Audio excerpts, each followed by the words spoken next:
Um, all right, and I think we're live. We're live. Are we Hello, going? everyone. I think we are. Hey, Sweet. friends. Welcome back Hi. to the channel. I'm Tori, and tonight we are doing Motley Crew Chat number 44, which is a little wild. And I decided to invite one third of Jakob Minton. I've got 2 out of the 3 now as of today, and I'm looking forward to completing the trifecta with your lovely mother at some point. Oh, that would be awesome. Yeah, I would love to have her on. She's such a delight of a person. Yeah. I'm sure you would agree. Sure. Yeah, she's You have okay. to. She's Yeah, all you have right. to agree. You don't have an option. Hey, John. Hey, Ryan. So yeah, Jakob, welcome to the channel. Thank you. I thank you so much for inviting me. I'm happy to be. I just noticed your little subtitle under your name, by the way. That's great. Thanks. Yeah, I was like, well, what's my claim to fame that I can put underneath here as kind of a tongue-in-cheek thing? I was like, well, I'm not the best producer on Booktube, so we'll just go with that. But I've you're the lost best track. interviewer. You've been here, is it Ooh. 44 episodes of this? Oh, Do you do one a month? Like, how long has that been? no, I used to. I used to do a couple a month, and now with how busy everything's been, I've been kind of doing like one a month to every 2 to 3 months, even, which is bad. Yeah. So I'm slacking for sure. But yeah, I think Jimmy Nuts is on like 100 and something episodes Good of Lord. chatting with Nuts. I mean, he's an amazing interviewer, so I learned Yeah. everything I know from him. So Learning from the best. That's not a that's bad thing. right. Yeah. So I wanted to say first of all that this chat is partially me reaching across to somebody that I don't see eye to eye with, and trying to like get to Oh, know God. you a Are we little going to bit talk about better. Morningstar? Is that what's happening? I didn't even have to say it. Yeah, I didn't even have to say it. Yeah. So you know what? I'm just proving that I can respect other people's opinions by having you on my channel. I'm glad that I can be your proof of concept. Good. I'm glad. I mean, look, Morningstar is fine. It's okay. But Golden Sun is magnificent. It is. I don't disagree with you that And Golden I Sun think is. I think that that's why I have a hard time like saying what's wrong with Morningstar, because maybe there's Mm, not anything wrong with Morningstar. Maybe it's yeah, just that Golden Sun is so good that's that fair. by comparison I Sure. felt disappointed. Let down. Yeah, Sure. yeah. Yeah, I respect it. But I do find myself like I wish I wasn't reading only Sun Eater for like 6 months in a row, because I'd like to mm, get back to Darrow and everybody else. yeah. Do you feel a lot of pressure to get, now that you are on BookTube more solidly? Like, do you feel that pressure to read more, or have you been able to kind of stay away from that? Yes and no. I mean, I Mm, enjoy reading. yeah. Uh, if there wasn't BookTube, it probably would have taken me a lot longer to get to the point of like how much I read now. Yeah. And I would definitely be reading different stuff than I am right now, Sure. which is not a bad thing, but I probably wouldn't have decided to read nothing but Sun Eater for half a year. I would have picked some other stuff up in between, That's a like this. commitment. Like, this is going to be my break I'm this so coming glad. month. I can't tell you how much I'm looking forward to it for so many reasons. I mean, no pressure. Yeah, I know. It better be fun. Yeah, going from like, hey, no big deal, Sun Eater, and then Cold Silver as our break. Well, I mean, It's fine. it's not like you have too many things to live up to, because frankly, there was something else that I started reading short stories a little bit ago, like a month Okay. ago, and it's like it's so nice. Not that there's anything bad about Sun Eater, but it's so nice to hear another voice that's not Hadrian Marlowe just for a moment Right. Yeah. and be away from it, and then come back Yeah. because it is good. But yeah, Yeah. very Yeah. much looking forward to Cold Silver for Souls. Good. Well, I mean, it's interesting because both Sun Eater and Cold Silver are first person narratives. Oh, is it? Okay. Yes. So you're going to be moving from Hadrian to Hunter, and I'm very interested to hear how that transition goes for you. Is it the same amount of melodrama? Because No, no. oh, great. No.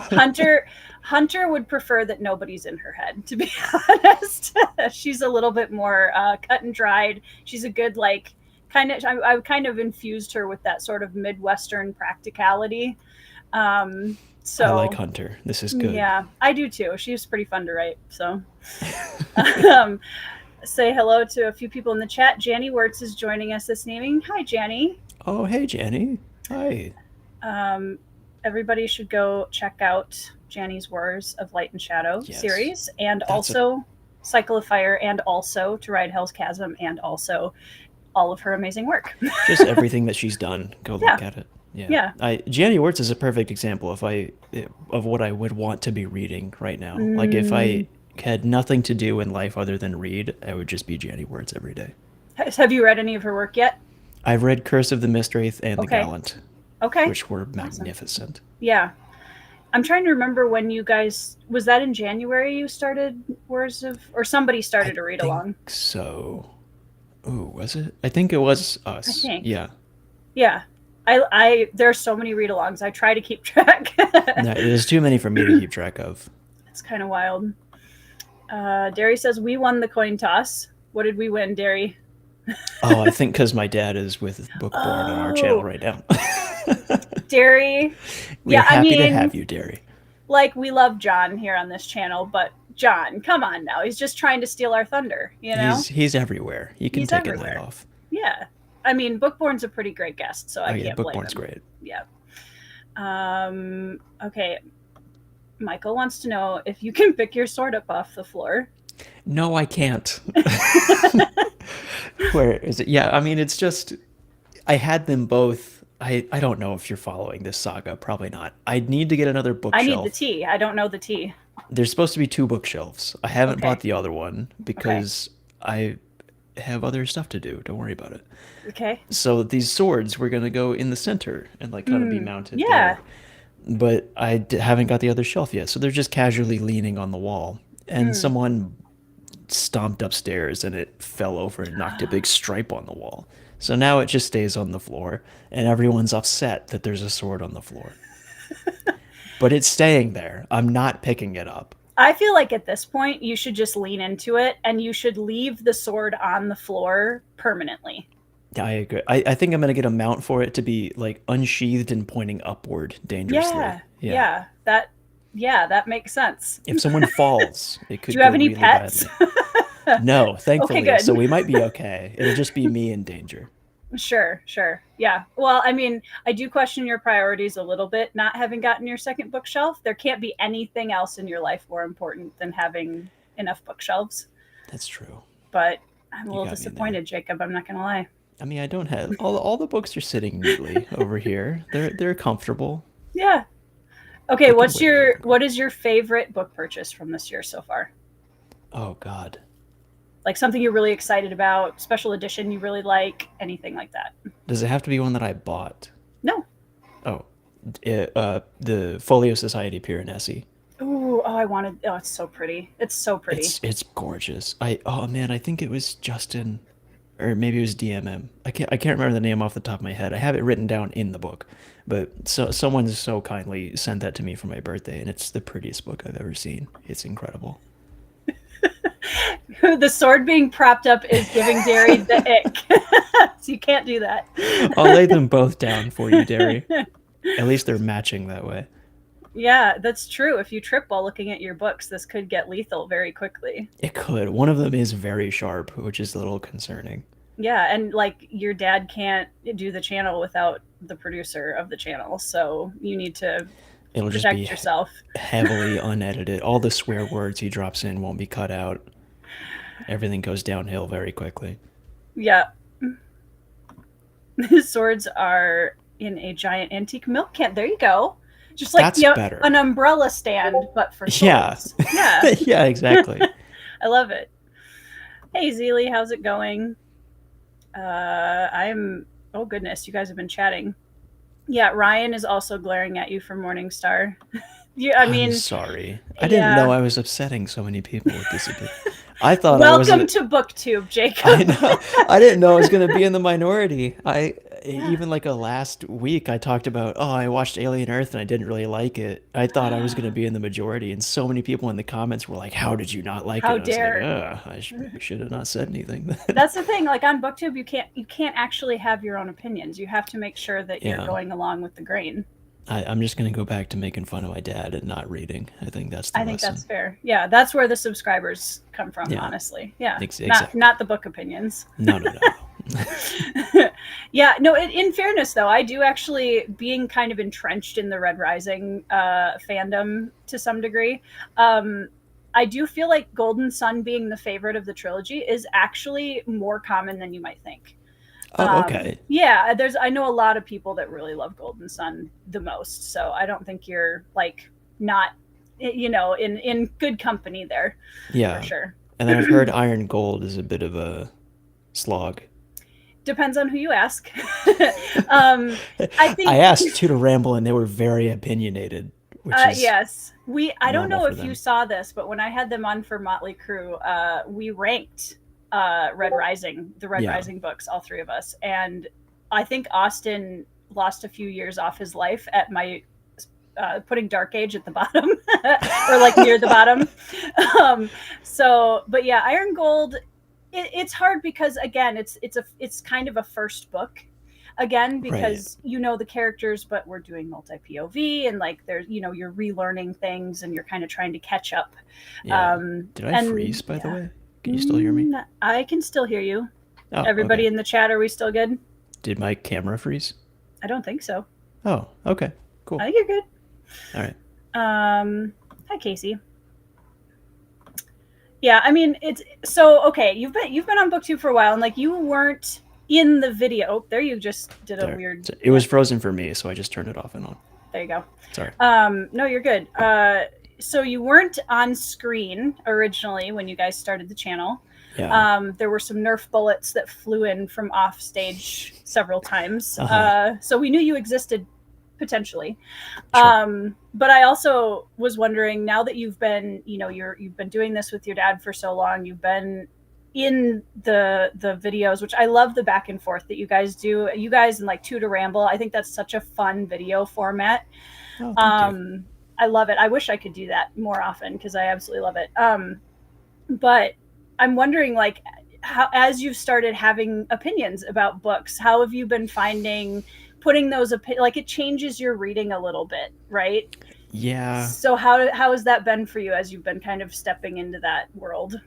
I was lucky enough to have some past experiences of being careful with that kind of Mm-hmm. stuff. Yeah. That I in college, I think I had made some. I used to just make like video essays and stuff for fun, Mm-hmm. and I made something about a movie that I really didn't like, and my dad explained to me that like you probably shouldn't do that, just because it's just not good karma to put that stuff out there, especially Mm-hmm. because like I wanted to make movies and I hadn't made one yet. Yeah. And then, sure enough, by the time I turned around and made my first short film, it's like, oh, this is pretty hard. I should maybe not bash other people Yeah. when things don't, maybe turn out the way that they wanted to, or Yeah. all different types of things that can happen that Yeah. just make it turn out not ideal. Yeah. And I think it was after that that I had like a bunch of reviews on Letterboxd for all the movies that I watched, and I just deleted all of them.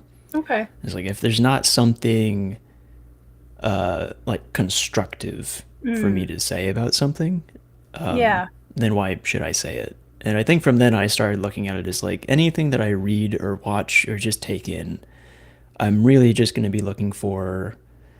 I care less if it's good or bad, and I care more if there's something that I can learn from it. Even Yeah. if the movie's bad and there's something cool in there that I can take and go, oh, me as a writer or whatever I want to be, I can Mm-hmm. learn that lesson from it. It's like as Yeah. long as I live that way, I think I'll be a lot happier. Yeah, no, I think that's a great mindset to have going into it. And even, you know, on YouTube, rant videos get a ton of attention, right? Yeah. And people love that. Certain groups of people love that, feed off that kind of negative energy, right? And that was something where, I have strong opinions about the books that I read, and I'm not afraid to be honest about them. But I also, that's not the, I don't want to just get on my camera and yell angrily about a book No. for 20 minutes. Like that's just not the kind of person I want to be. Yeah. So yeah, I actually today filmed a like behind the scenes of the Tory Talks channel because I had just watched you and your dad's behind the scenes for Talking Story, and I loved the questions, the kind of tag you guys were going through. Oh, yeah. And I'd never really sat down and answered some of those questions even to myself, and that was kind of a fun like reflective project. So giving you guys credit, of course, in the beginning of the video, but I think we took it from somebody else. So probably. I sometimes people will message me and say, is it okay if I like steal this video? And I'm like, I definitely wasn't the first person, so please do whatever you want. Michael says Dresden level intros for Talking Story. I have no idea what that. I don't even know what Dresden is about. I'm so sorry. An urban fantasy with a kind of down on his luck wizard protagonist. Oh, cool. Okay. Yeah, I've read the first one. I would actually be very curious what you would think of Dresden. Is there a lot of male gaze? Because that shuts me down. So yes, so that was my concern with it too, and I had heard a lot of people talk about that. The thing I think that I found interesting about it was that, yes, as a protagonist, Harry notices things. The thing that I appreciated is that he's self-aware. He doesn't, it's like he's catching himself, if that makes sense. Yeah. So there were a couple moments where I was just like, okay. Yeah. But I didn't think it was handled as poorly as I was expecting it to be. And I can only speak for the first book. I haven't read past that. But it's he did a really good job making urban fantasy interesting, if that makes sense. Yeah. All right.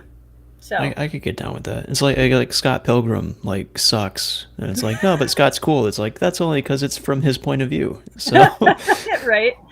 Yeah, I tried watching that with my husband a few years ago, and it didn't go well. I was like, nope. This dude's horrible. I got nothing.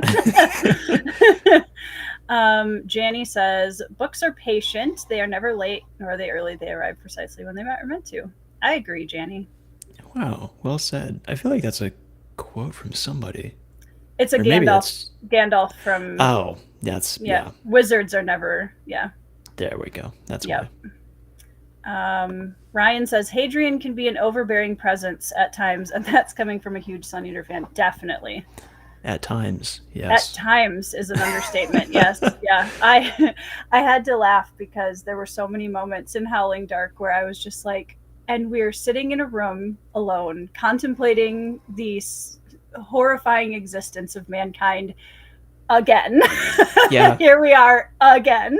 Come on, Hadrian. Like, and it's sometimes like the most mundane moments. And I'm like, man, you were like fighting aliens 2 chapters ago. I maybe would have been questioning my own humanity then instead of now.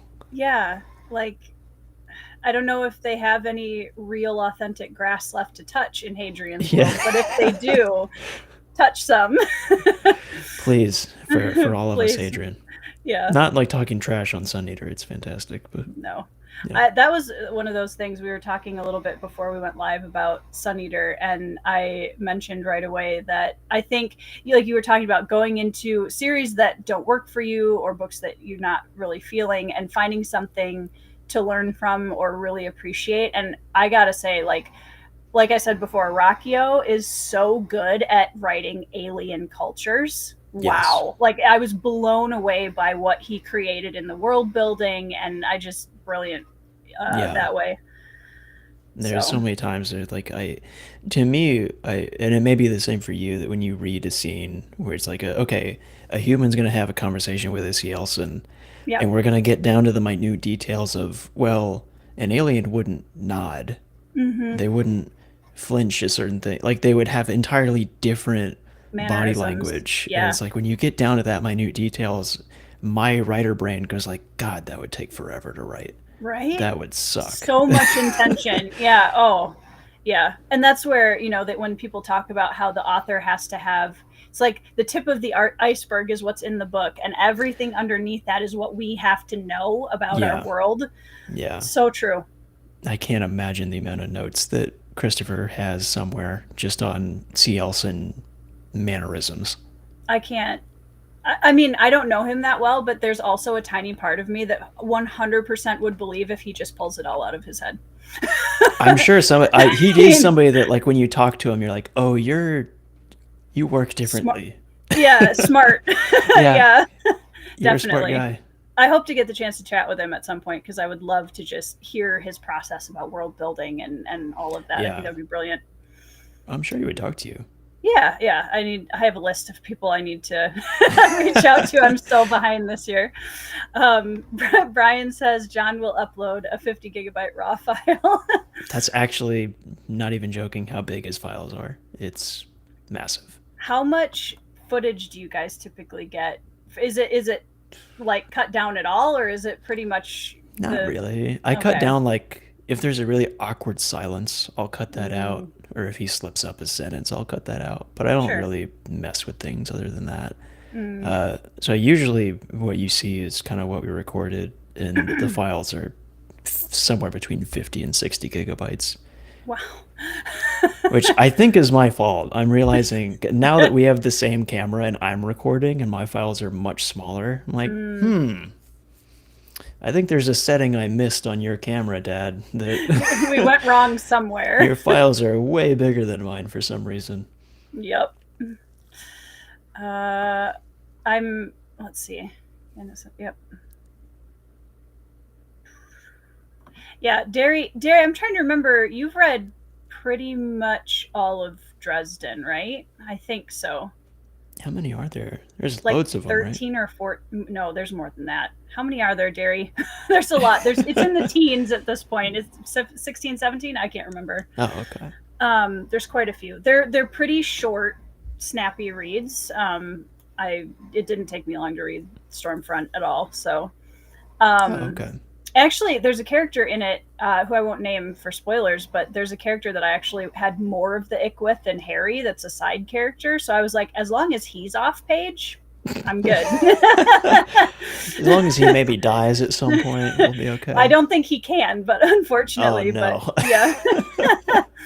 um, yeah. Okay. So let me look at my notes because there were a few questions that I definitely wanted to ask. Oh, And my sure. brain has been super scrambled this last couple of weeks, so I'm not going to be as smooth about checking my notes as I usually am. That is fine. So one of the things I was noticing as I was going back through, I always go to my guest channel and I hit oldest on their videos tab every time. And I was having so much fun watching some of the early like John is getting into booktube videos.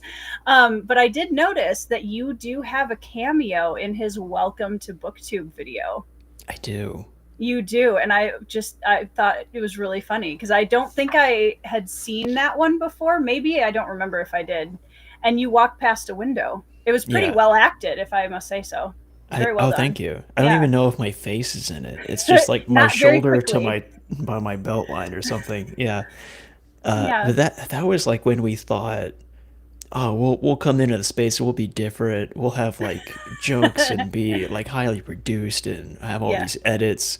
And no, that takes too much time. I'm not doing that. I mean, you guys are still doing a pretty good job considering, I would say.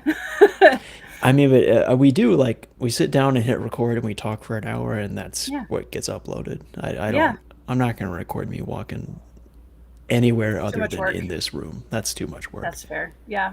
Yeah. Well, I mean, I think it really goes to show, though, on a serious note, how really what draws people into a channel is the people and the authenticity that they find there. In terms of like booktube, that's what I see a lot of is people are really drawn to, you guys have this very conversational, very authentic kind of warmth to your channel that I think is very magnetizing, which is cool. And Oh, I'm, thank you. I'm yeah, I mean, and I think it says a lot that you've had so much success with the channel in such a short amount of time, comparatively. Um, and I was wondering for you, how did you go from I'm walking past a window for my dad's welcome video to you're like, you know what, I think I'm actually going to step onto the stage and be part of this on a deeper level and really kind of get involved. I don't even know if I wanted to. I'm trying to remember. You Trying to twisted remember your how that arm. conversation go. Usually, the way that we would record is that my dad and I used to work in the same building. We work at the same company, and I was Mm, next to him all day. And we had a room in the back that we had a camera set up, and that was like during his lunch breaks, he would record a talking story video, mm, and then he would come out and I would edit it that night.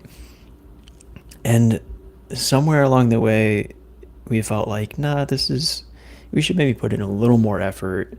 So we kind of set up what was my home office in our house for him to record in. And because I'm sitting at the desk already, now I'm watching him recording. He's not doing it alone Mm. anymore. I Mm-hmm. would yell at him because I can't help to make fun of him. Right.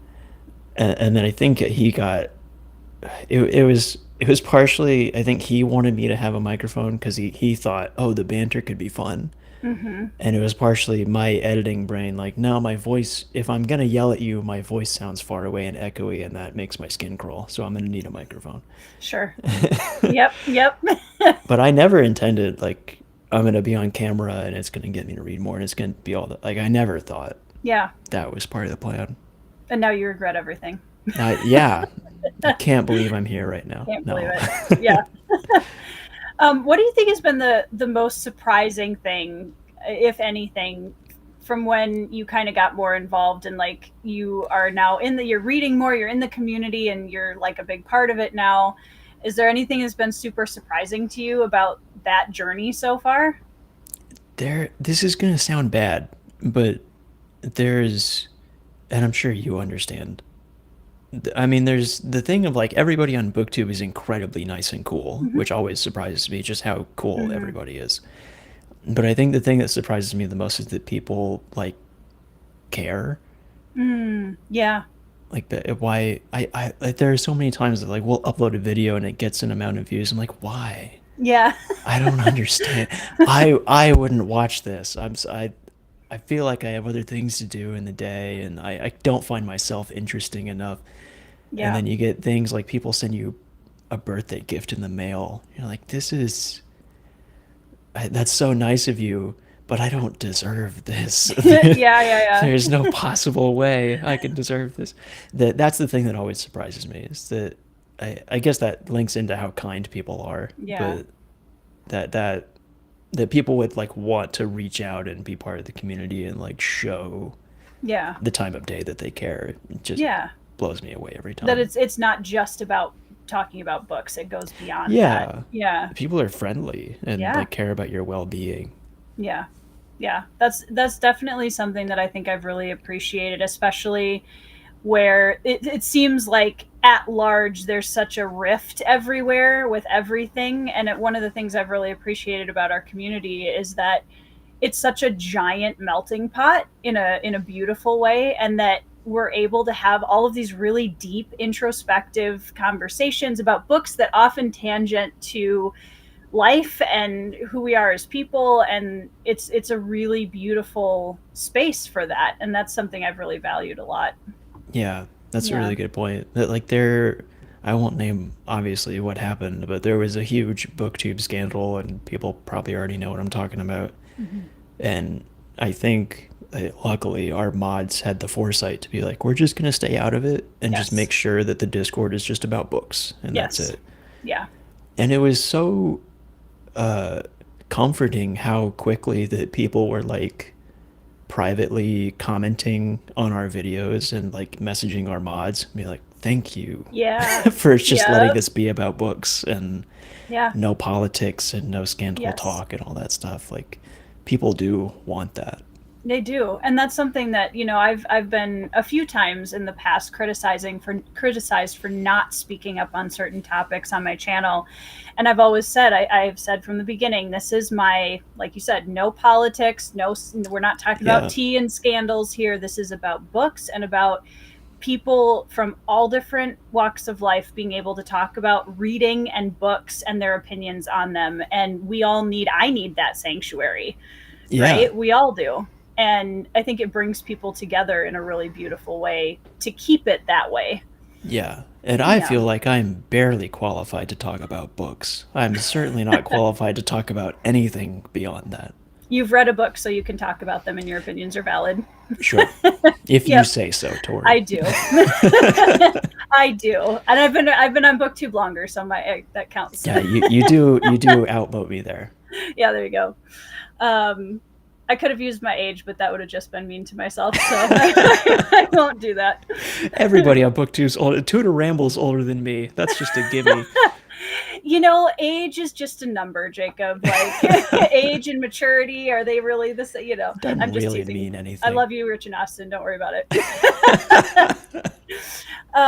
No, I actually love, though, like, conversely, when you started showing up on Booktube more, I was really excited that there was someone younger than me that Oh, was really? popping up in my feed all the time. No offense, because I love all of my Booktube friends, but I was just like, oh, I'm not the youngest one in the room all the time anymore. My favorite is when I get in live stream discussion, and all of my Booktube peers that are on the chat have like these amazing gray beards, and they're just incredible. And Yep. I'm sitting here, I'm like, I need one of those like crochet Oh, that would be beards. awesome It's if you gonna came on with a happen. fake beard. It's gonna happen someday. It's gonna happen That for would make sure. me so happy. Then I'll fit in. Yeah. You can just kind of like add some gray color and you'll be fine. It is interesting that it's a community that's like, I feel like it's one of the few niches on YouTube where you can be an older person and Yeah. it's fine. No one Yeah. cares. No. Yeah. Yeah. It's cool. And I think there's such a range. I think part of that's because we're in epic fantasy, like sci-fi horror-esque kind of vein. Yeah. But I do think that I love to see just the incredible range too that's here, and that everybody's just like, we're all friends and it doesn't matter, nobody cares, it's great. Yeah. Everyone just likes books. That's it. Yeah, it's pretty great. Oh, I see. Michael says that's what he meant about the Dresden intros. John and Jacob's back and forth just sucks you in, and it's complete chaos. I get that. Oh, thanks, man. That's just how we talk to each other. that's just a Tuesday, Yeah. I love this idea, Doug. I need to go. I don't know if I want to go downtown Minneapolis though. Maybe out in a cornfield somewhere would fit me probably better. I'm a country girl through and through. I live in town right now on a quarter acre, and I feel like I'm being hovered over. So you are in Minneapolis technically-ish? Oh, no, okay. I'm in a small town south of Minneapolis. So I'm about an hour and 20 minutes south of Bryan. Oh, okay, nice. Mm-hmm. Yeah, I live in a very small town. My channel is actually over twice the size of the town I live in, which is kind of wild. Yeah. That's amazing. It's pretty wild. That's incredible. Yeah, I realized that the other day, and I was like, I don't know how I feel about that. That's so weird. That's so wild. Yeah, it's actually really cute because the local library we have here in town is phenomenal for the size of the town that I'm in. And the people that run it are super passionate. They're wonderful. And I recently kind of got into conversations with them about getting my books in the library. And the events coordinator I'm going to chat with her probably at the end of September about doing an author program at the library. Wow. I'm so excited. So that's getting into that kind of local scene, as well as being online and seeing everybody all around the world, is a pretty cool, like, full circle thing for me. That's so cool. Yeah. Do you have Discovery in your local library? No. Yet? Jacob. No. Marketing. We live in a big city. I don't know if they would care. They might. I feel like local authors is starting to become a bigger kind of movement again, which is really cool to see. Yeah. I also live in the same city as Christopher Rocchio. So I feel like if I go anywhere and they're like, we're a local author to North Carolina, they're like, are you Christopher Rocchio? I'm like, no. No, but you're like, no, but I know him. Yeah. He's around here somewhere, and I've seen him before. Yeah. Janny says, for you coming on the channel, you forced him out of the shadows. It was your sidewise comments. Let's see. I want to make sure I didn't miss anything really quick, because I want to talk about film, because you're obviously very passionate about film, and that makes me excited because I also love movies and I love talking about them. And I would love to know, what are some of the films that are like your golden eagle films? Like, these are the GOAT films for Jakob Minton. Let me check Letterboxd. What are my top 4 on Letterboxd right now? Memories of Murder is maybe my favorite movie of all time. Okay. Do you know that one? I don't. So, what genre? It is crime thriller. Okay, okay. I don't know that one. Do you remember Parasite? Came out Yeah, not long yeah, yeah, ago. yeah. Same director. This is what he made Oh, several years before Parasite. okay. So it's in Korean, Yep. and it is based on the real life murders of the first ever serial killer in South Korea.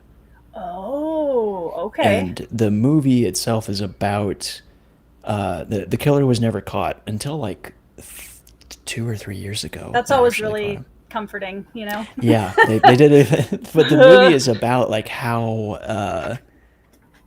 the detectives were just completely horrible at their job, and the killer should have Mm, been caught really yeah, easily. yeah. But there was actually like a lot of women that they just did not listen to because they were so, you know, dumb brained. And Yeah. it's so interesting in a way that like you think that the movie is about the killer and about this journey, and then at the end there's this whole realization, this one scene, like, oh, this movie's about something else entirely. Mm, And it's oh, I love that movie so much. It is that's like awesome. there's some graphic moments that might be hard Sure. to get through just for Yeah. trigger warning type of things, but Yeah. beautiful, beautiful movie. I'll have to check it out. So I am a massive K drama fan. Oh, great. So watching things, I watch probably more things in Korean than I do in English, if I'm being honest. You should love So this. yeah, I'll definitely check that out. I haven't seen Parasite yet, which is kind of a crime. Oh my I feel god. like I know I live under a rock. Sorry. Parasite's um, fantastic. You got to do that I one. need to watch that one. I was very excited when it got so much attention because I know how beautiful the film and drama industry in Korea is, in terms of the quality that they put out. So I was very Yeah. excited when everybody was like, "Oh wow, this is." I'm like, "Yeah, They wow, exist. They're making stuff down there. It's pretty cool. yeah, yeah." My favorite TV series of all time is Korean.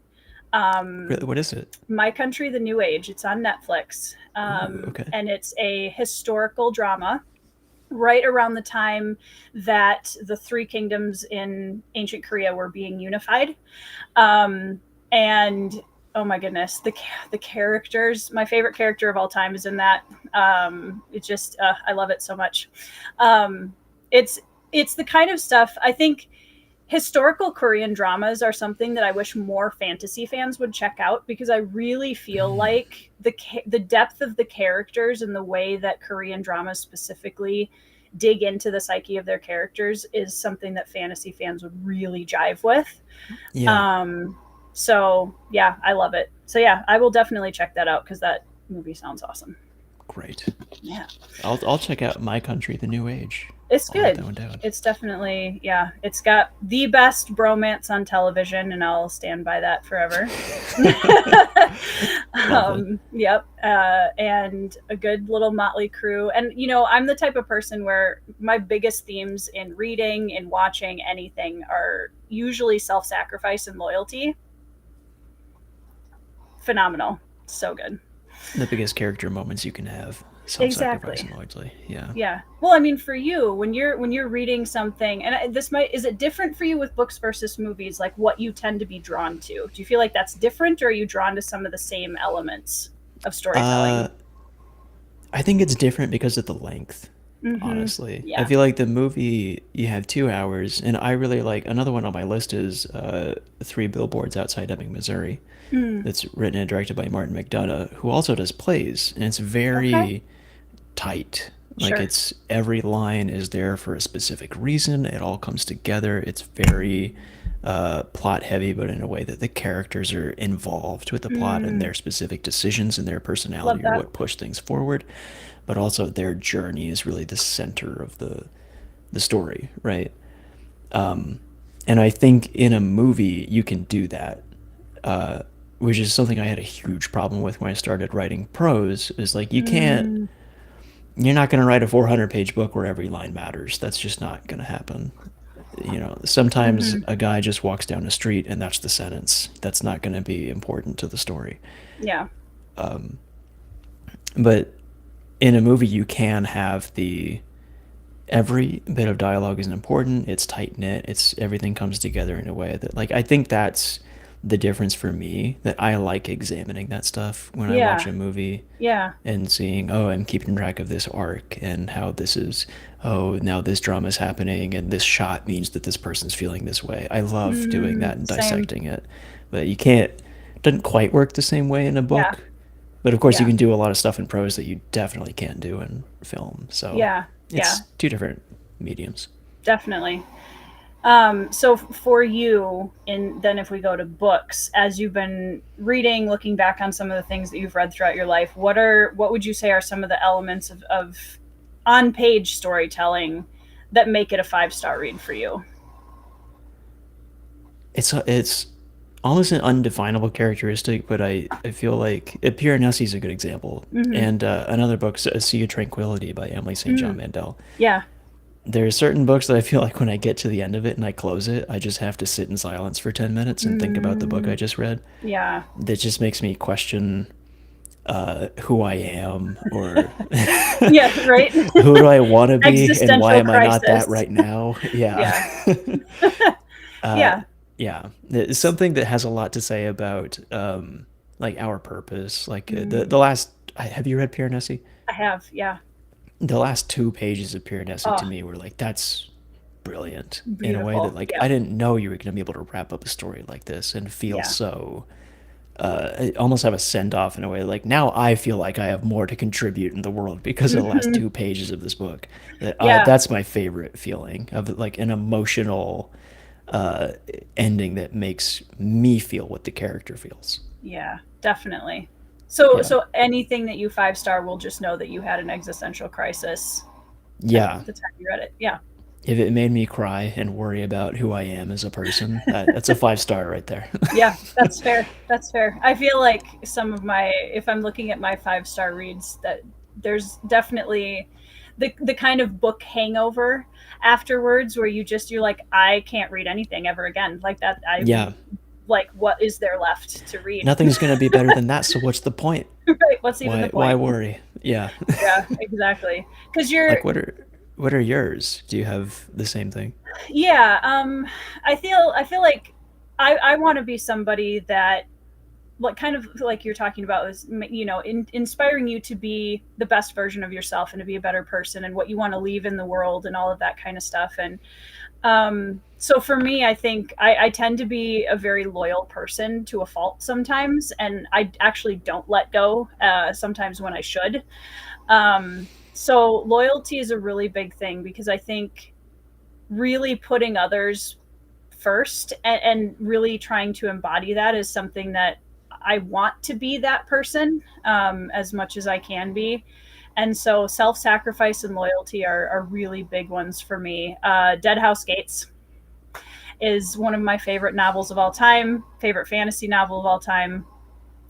For that reason, because that's a huge theme in Dead House Gates.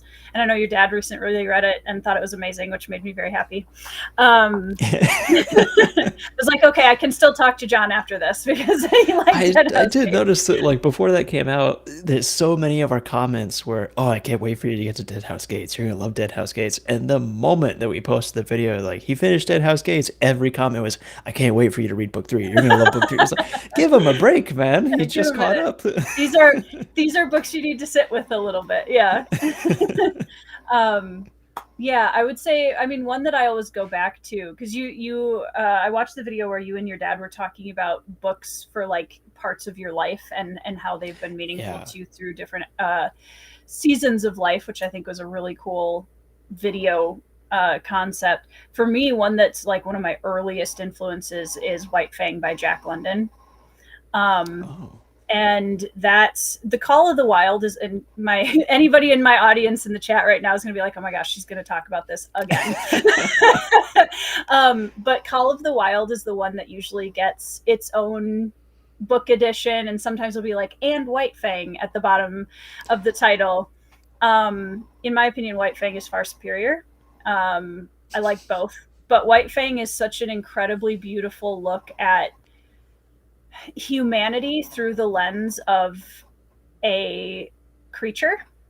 And there's and yet also it's one of the most powerful character studies I've ever seen, and we have a main character who never says a word and is not human. It's beautiful, and Jack London really captures the wild of nature really profoundly, in my opinion. um I have a feeling that would make me cry. if it doesn't, you might have a giant black Something wrong hole with me? your, Yeah. in the space where your heart should be. Yeah, definitely. Yep, Derry, everybody mark your bingo squares. I talked about White Fang today. um, you know what, Ryan? So I am very loudly not a Sarah J. Maas fan, which is fine. I support mostly my friends that are. What um, is? I'm gonna ask a really sad "I live under a rock" question. What is no, Throne of please. Glass? Throne of Glass is her YA fantasy series, Okay. which Ryan has been reading recently and really enjoying.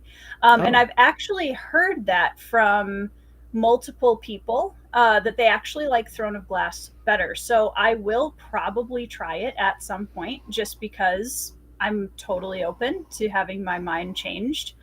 Um, so, yeah. There you go, Jacob. Maybe we'll buddy read Throne of Glass like 10 years down the road. maybe we'll see. I don't know if I want to sign up for that one. I don't, I don't know that I see that being your cup of tea, if I'm being honest. I don't think so. I But don't that's think so. okay. You never Everyone else can know. enjoy it. Yeah, never say never, right? Yeah. A Throne of Glass Um, is not A Court of Thorns and Roses. That's no, different. completely Okay. different. Yep. Okay. I Got it. think there's 5 or 6 books in that series. That one came out first, so she had written Throne of Oh, okay. Glass, and then she wrote Court of Thorns and Roses after that. Got Yeah. it. Okay. hmm Um, yep. Yeah, that's all of you, Ryan. You enjoy yourself. I've been enjoying his thoughts on it a lot because he's been posting in the Discord a little bit about it, and it is interesting because I do definitely think that like the same author can write two drastically different series Sure. that one I might love, one I might not. Yeah. So I mean, if I fell in love with Throne of Glass, which I really don't think would happen, however, that would probably break my channel. It would be over. Yeah, If like it would end. it would just end. Like Tori's now a Sarah J. Maas fan. We can't go on. Everybody unsubscribe today. Yeah, exactly. I have like 100 subscribers by the end of the video. um, that's terrifying, Zin. Please don't do that. If they mention it, like this is not meant to be offensive. If they mention it on their dating profile, please run screaming the other direction. Be very careful. Is Be is very this like the careful. new I want you to be the Jim to my Pam? That's the new given for a dating profile. I guess so. Yeah, looking for resand.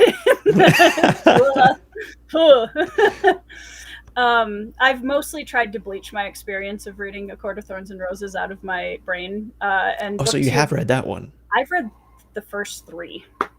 Wow, you stuck around that long. Okay. It was one of those things when you're like metaphorically watching a train wreck and you like can't look away and you're just like I can't.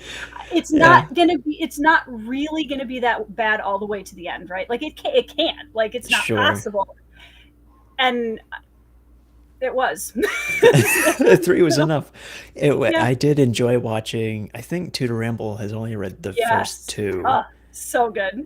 And I do like lurk in their Discord sometimes. It was funny every once in a while when they were doing the second one, people would ask Richard, "So how's it going?" And you could like see him getting more and more like actually depressed as he was reading the Yeah. book. Yeah. That's honestly my favorite part about having read A Court of Thorns and Roses, and much love to all of my fans out there who love it. But my favorite part about having read them is watching people do vlogs about them and knowing what they're talking about and just giggling because I had this like Rich and Yeah. Austin. Also, if you're ever having a down day and you need a real pick me up, go to Alan's channel. and watch his ACOTAR vlog in his garage on an old couch, because it is He did one? Oh, I gotta watch S that after tier. this then. Jacob, it is S tier booktube content. I mean, it is just a beautiful thing. Alan is the last person in the world that I would say, you should read Exactly. Avatar. And the commentary was just, it was so good. It was fantastic. I loved That's it. got to be like a 4 hour video, right? I could only I imagine the can't amount of things Alan remember. had to say. He had a lot to say. Yeah, it was very, I mean, it's pure Alan, you know, Of course. but it was, yeah, it's so funny. It is a little bit longer of a video. I can't remember how long it is, like an hour and a half maybe. Okay. So Worth every about minute. an average talking story video, basically. Yeah. Yeah. Yeah. So yeah, I mean, old hat for you. Yeah. To answer your question, Auntie Books, Do you have multiple copies? Oh, of course. Kind of a question is that? Yeah, I'm so sorry. I didn't know I was going to offend you with that one. I'm so offended. I don't know where I put them all. I think. Oh, are they up on my? Okay, hold on. I'll run this myself. Let me look through comments. Alan's ACOTAR will have you crying with laughter. I gotta watch that after this. I knew Jacob could handle entertaining you guys for 30 seconds. Okay. I read one comment. That was my extent of my management. Okay, so this is a UK version that's a simple trade paperback, but I absolutely love it. Oh, that's gorgeous. My friend Matt from Matt on Books sent me this. And this, for anybody that has read the book, this is chilling if you've read the opening of White Fang. So that's all I'll say about that. And this one is a combo Call of the Wild and White Fang, but I also have this one. Ooh. This hardcover. It's really beautiful. So yeah. And I also the cover have almost reminds me of Phased a little bit. You know what's funny about that? So I don't know. I don't know if you've ever talked about writer obsessions. No. So when I was in college, one of my creative writing teachers brought up the idea of obsessions and how every author has things that will, motifs or certain themes that will show up in everything they write. And it's small things like my husband, Ben, loves autumn, right? All of his poetry, autumn colors, autumn smells, autumn beverages, like leaves, falling leaves everywhere. And there's a lot of little things that kind of, so it'd be interesting if I'll have to look back and see if I can pick out some obsessions in Discovery at some point, because I bet I already know what they are. what are some of your obsessions? Everything I write has like dreams in it in some form. Like the weird fascination with dreams and the supernatural creeping in through dreams. I love that. Yeah, that's a good one. I'm trying to think. Well, yeah, so like you mentioned wolves. Yeah.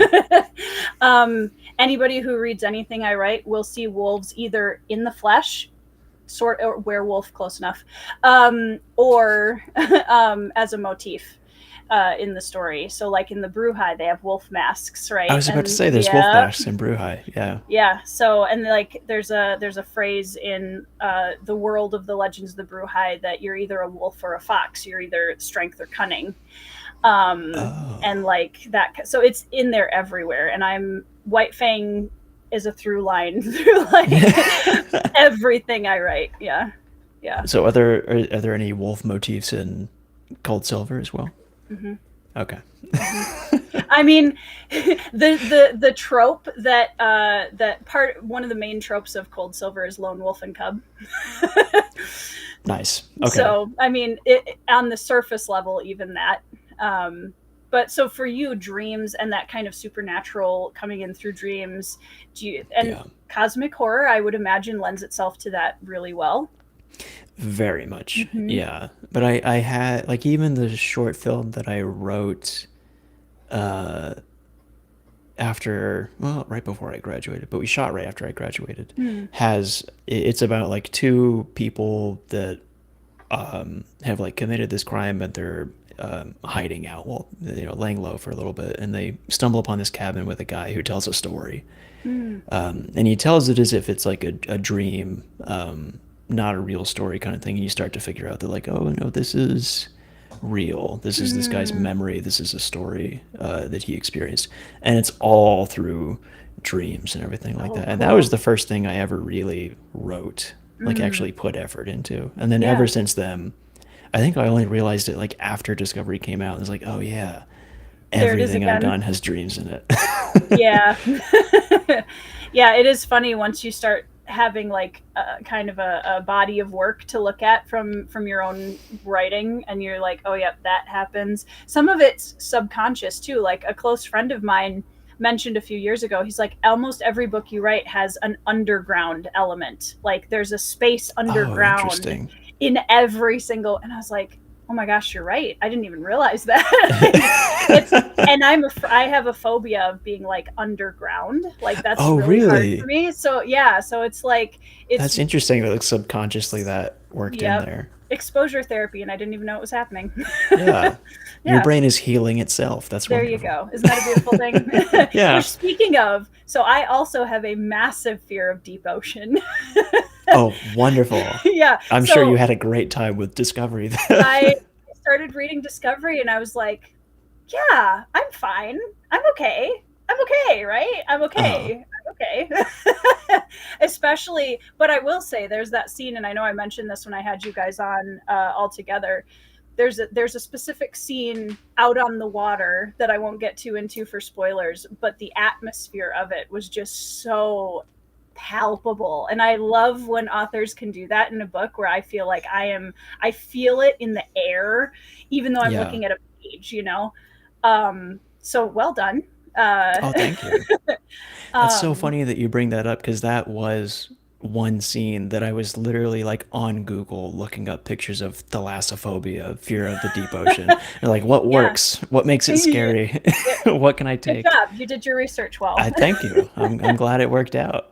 It's so bad that like sometimes when I'm scrolling through Facebook, and I love how the algorithm of the internet is like, oh, you have thalassophobia. You know what we should do? Here's all Yeah. the photos.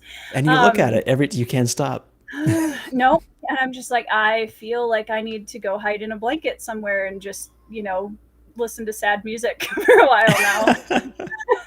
now. But yeah, like I was watching, you and your dad were talking about one of your favorite like early movies was Jaws. Yeah. I still have never seen it. I can't. I can't. Really? No, I can't watch it. That doesn't really have any like thalassophobia stuff in it. There's a giant thing in the water. Yeah, but it's not Jacob, like that's 800 scary. feet long. It's like 20 feet long. A regular shark is scary, Jacob. Okay. Well, I can't really argue with that. Like, yeah. So I'm curious from a storytelling perspective, now that you're older, looking back at this and like seeing that you're writing this book that has this like deep sea kind of vibe, I can also see like another White Fang through line in here. Yeah. So what aspects, looking back at Jaws as a kid, do you feel like were like, this is what really pulled me in about the Jaws movie? Because not having seen it, I'm very curious. I don't know. I do think part of it is like the fascination thing that you were talking about. That I don't know if you were the same way. When I was a kid, I just had first it was like dinosaurs and then it was sharks. Mm, I was obsessed mm-hmm. with sharks for years and years and years Yeah, for they're no very reason. cool.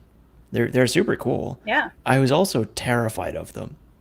I don't know why. It's like I had my mom gave me a book that was like an encyclopedia of sharks, and I would just flip through Mm. it and be terrified the whole time. But I thought they were so cool, so I couldn't Yeah. stop. Yeah. And then they showed me Jaws, and I'm like, this is my worst nightmare. Play it again, please. Oh, you were that kind of a kid. Yeah. Yeah, I would have night terrors and be like, but it's good though, right? Like This that was a good explains so dream. I should much. write that one down. Yeah. Yeah. But I don't know why. It was just sharks that I was obsessed with, and I think I was lucky that it was Jaws, because it could have very easily been any like dumb kids movie that I was obsessed with. That years later I would go Like back and be Shark like, Boy and Lava Girl or some. yeah, Yeah. Space Mm-hmm. Chimps isn't as good as I remember when I was Mm, 6. that's a bummer. Yeah. Yeah, nowadays Jaws is still awesome. It always Yeah. will be. That kind of So cult classic. yeah, but I was Yeah. just really obsessed with sharks for no reason. Yeah. I think we've told this story before, but when my mom was in her MFA program, she wrote a story. Uh, I can't remember how old I was. I was maybe like 9 or 10, maybe even younger. And she printed it out like the story that she had written. She printed it out on the printer, and little me, walked up and grabbed it and just started reading it. And she was nervous and was like watching me reading it. And I read the first two lines and complained like, "There's no shark. This sucks." Love it. And then she showed it to her professor, and her professor's like, "This is kind of right. There's not much going on here in the beginning." Yeah, yeah. 6-year-old critiquing, Yeah, MFA writing. Yeah, you had an there's early start. lessons to take. Yeah, yeah. Hey, but I mean, it is funny because I feel like sometimes, and I know in the conversation where you guys talked about that, your mom kind of alluded to this a little bit, where I think sometimes you can get so deep into the study of craft that it like completely overwhelms your brain, and you get really too much into your head, and you kind of lose that organic feel for it almost. Yeah, So I do think, like, yeah, you were a 6-year-old kid, but hey, if there's not enough shark, there's not enough shark. yeah. There's a point to That that. that was why like our beta reader for Discovery was my grandfather, who Mm, was, if there was anything even slightly confusing, that maybe any fantasy fan would have been like, "Yeah, cool, I get it." cool. Yep. That some other reader would have been a little confused. Like my grandfather was going to be like, "I don't get it." So I want that guy to be Yep. the beta reader, the guy who Yeah. will get confused at anything. Yeah. Yeah. It's really helpful, I think, to have that kind of widespread of perspectives, especially when whether it's in your beta phase or your advanced reader copy phase, where you can kind of get a really solid idea of, okay, yeah, this is for a specific target audience. However, I want more than that, just small group to be able to enjoy it. Yeah. Yeah. And we were careful about like, we want Lovecraft fans to have fun and be able to catch things, but we also want like, you don't have to read all of Lovecraft to be able to read Discovery. Hmm. That'd be kind of lame if you had to read Yeah. 8 short stories to be able to enjoy this. Yeah. I've never read a single word of Lovecraft in my entire life, so it was very much like Discovery was my first foray into cosmic horror of any kind. Oh, I'm honored. I So hope yeah, it was enjoyable or yeah, terrifying in a good way. it was. Yeah, I need to go back and pick it up again. I was in a position this summer where my brain was all over the place, and I was like, this book is smarter than me at the moment, and I need to come back to it. I don't know if you ever had that moment where you're just like, Yes. yeah. So I yeah, think but the Devils was that way for me. oh really? The Devils was like in a way that like I wasn't able to shut my brain off. Oh Like the sure. Devils is asking to just be fun, and I Yeah, can't it just can't be allow it to fun. happen. Yeah. I can't let it happen. I can't No, be fun. no fun. Yeah. Um, Derry says, did good. I'm not a horror fan, or cosmic horror has never been on my radar, and I had a fantastic experience with Discovery. Oh, thank you, Derry. Yeah. That's so nice of you. That's the thing. I mean, I very much don't read horror either, and I do love being so connected to the booktube community because I knew you guys. It was like, well, yeah, I'm going to give it a shot because I want to see what they came up with, and I think it's a cool way of exploring things that we might not have otherwise picked up. Yeah. Yeah, so that's very cool. I do think you were one person that we were like worried about as well. Oh no. Well, in a way that like this isn't, I don't know if this is Tori's jam. And the first 5 pages have a crazy amount of profanity in it that we were like messaging everybody that we sent it to. It's like, hey, I know you know us from Talking Story where we are trying to be really family friendly, but this is not the same vibe, It's just so not the you same know. vibe. Yeah, and I Yeah. think that's totally fair. I mean, Manny as a character is definitely something that when I first read, I think the beta, I was trying to remember if it was beta or advanced copy, the I first think few it was pages, advanced. Yeah. I did put it down for a little bit because I was like, I want, can I just get, can I? Yeah. um, but yeah, I think that's why it's so. I always like to read books that challenge me to say, okay, even in that, what can I find? And that doesn't mean that I have to love it, but like, what can I find that I can understand that the story's trying to? And I know that you guys didn't just like throw it in there gratuitously either, right? Because I trust you Sure. guys way more than that. So, but yeah, it was definitely. a bit of a shock when I opened it, and I was like, all right, let's go Discovery. I was like, whoa. Okay. All right, John and Jacob, all right. Are you sure? Are Yeah. you sure? Yeah. But I think that's, I feel like our storytelling is such a different, it's so different from content creation, right? It's so Oh different. God, yeah. Yeah. And But like, who you are as a person as well is like that's yeah, the characters that I make are no way me, related to the person that I want to be. right. Yeah. Yeah. Yeah. Sometimes I feel like for me, I often write characters where I'm trying to understand something, or I'm trying to um, kind of wrestle with something myself first, if that makes Yeah. sense. And like, I know Philip's gotten the same thing for some of the stuff in Way of a Dan. People are like, oh my gosh, I can't believe that Philip wrote this. And I've even gotten that with Bloodstones, where people are like, oh my gosh, I can't believe Tori would write something that's that dark, or Yeah. and it's like, well, yeah, I mean, content creation again and storytelling are two very different things. So Yeah. This should be fun and always be fun. A book should have some dark points. should be an existential crisis, right? Exactly. Yeah, Yeah. That's yeah, what makes it fun and also soul crushing at the same time. yeah. We love that here on Booktube. Absolutely. I think Don had.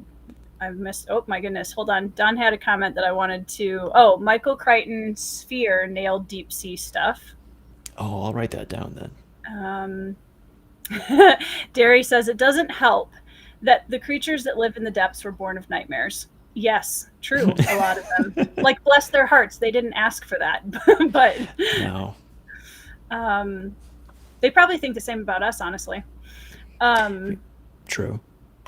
if you watch Jaws backwards, it's a heartwarming story about a shark helping. That's horrible. I actually want to try that now. That's funny. Yeah, Derry knows what scene I'm talking about. Yeah, if you guys have read Discovery, which, Oh, yeah. speaking of which, this is the perfect time within the video, now that I have everyone's rapt attention, to tell you to go down in the description box below and click on the website and channel links to hang out with Jacob more and get the book, so you can read it too. Oh, thank you. Also pick up Cold Silver for Souls because I'm really excited to read I paid him to do that, don't worry. Derry wants to know, how strongly do you dream, and are you able to remember them clearly? Oh, interestingly enough, no. I don't dream Really? really much. Well, when I was a kid, I would have like nightmares every night. I Mm, had horrible night terrors. Now, I only if I have a dream, I don't remember it. It goes away as soon as I wake up. But wow. maybe like once a month or every 2 months, I'll have a horrible nightmare and I'll remember that for days. Hmm. I don't know why. Brains are weird. Yeah, John wants to know if you've read Frankenstein. too many times. Actually, no, not enough times. It's one of the greatest books ever written. It's incredible. Yes, totally agree. I had multiple copies of Frankenstein, and then I texted friends and was like, "Hey, who wants Frankenstein? Have you read Frankenstein? No? Here's Frankenstein. Yeah, Please read you get a it." Frankenstein, and you get a You get a Frankenstein. Frankenstein. I love that. I'm trying to remember where I put. Oh, I put it up on. I just bought one from Book Outlet that has. It was in my last book haul. It has like copper foiling on the pages, and like gears and pipes and stuff on the front cover. That's all Oh, that's foiled. so cool. Hold on, entertain the masses for just a second. Please, yes. Also, we did base one of our characters in Discovery off of Frankenstein. Oliver Doss's little Frankensteinian. Okay, so I saw this and I had to have it because, Oh, that's so cool. and then you've got like the copper colored, Oh, I and love the that. best part, you guys are not ready for this. The end papers are the tackiest thing I've ever seen in my life, and I love it. Look at this.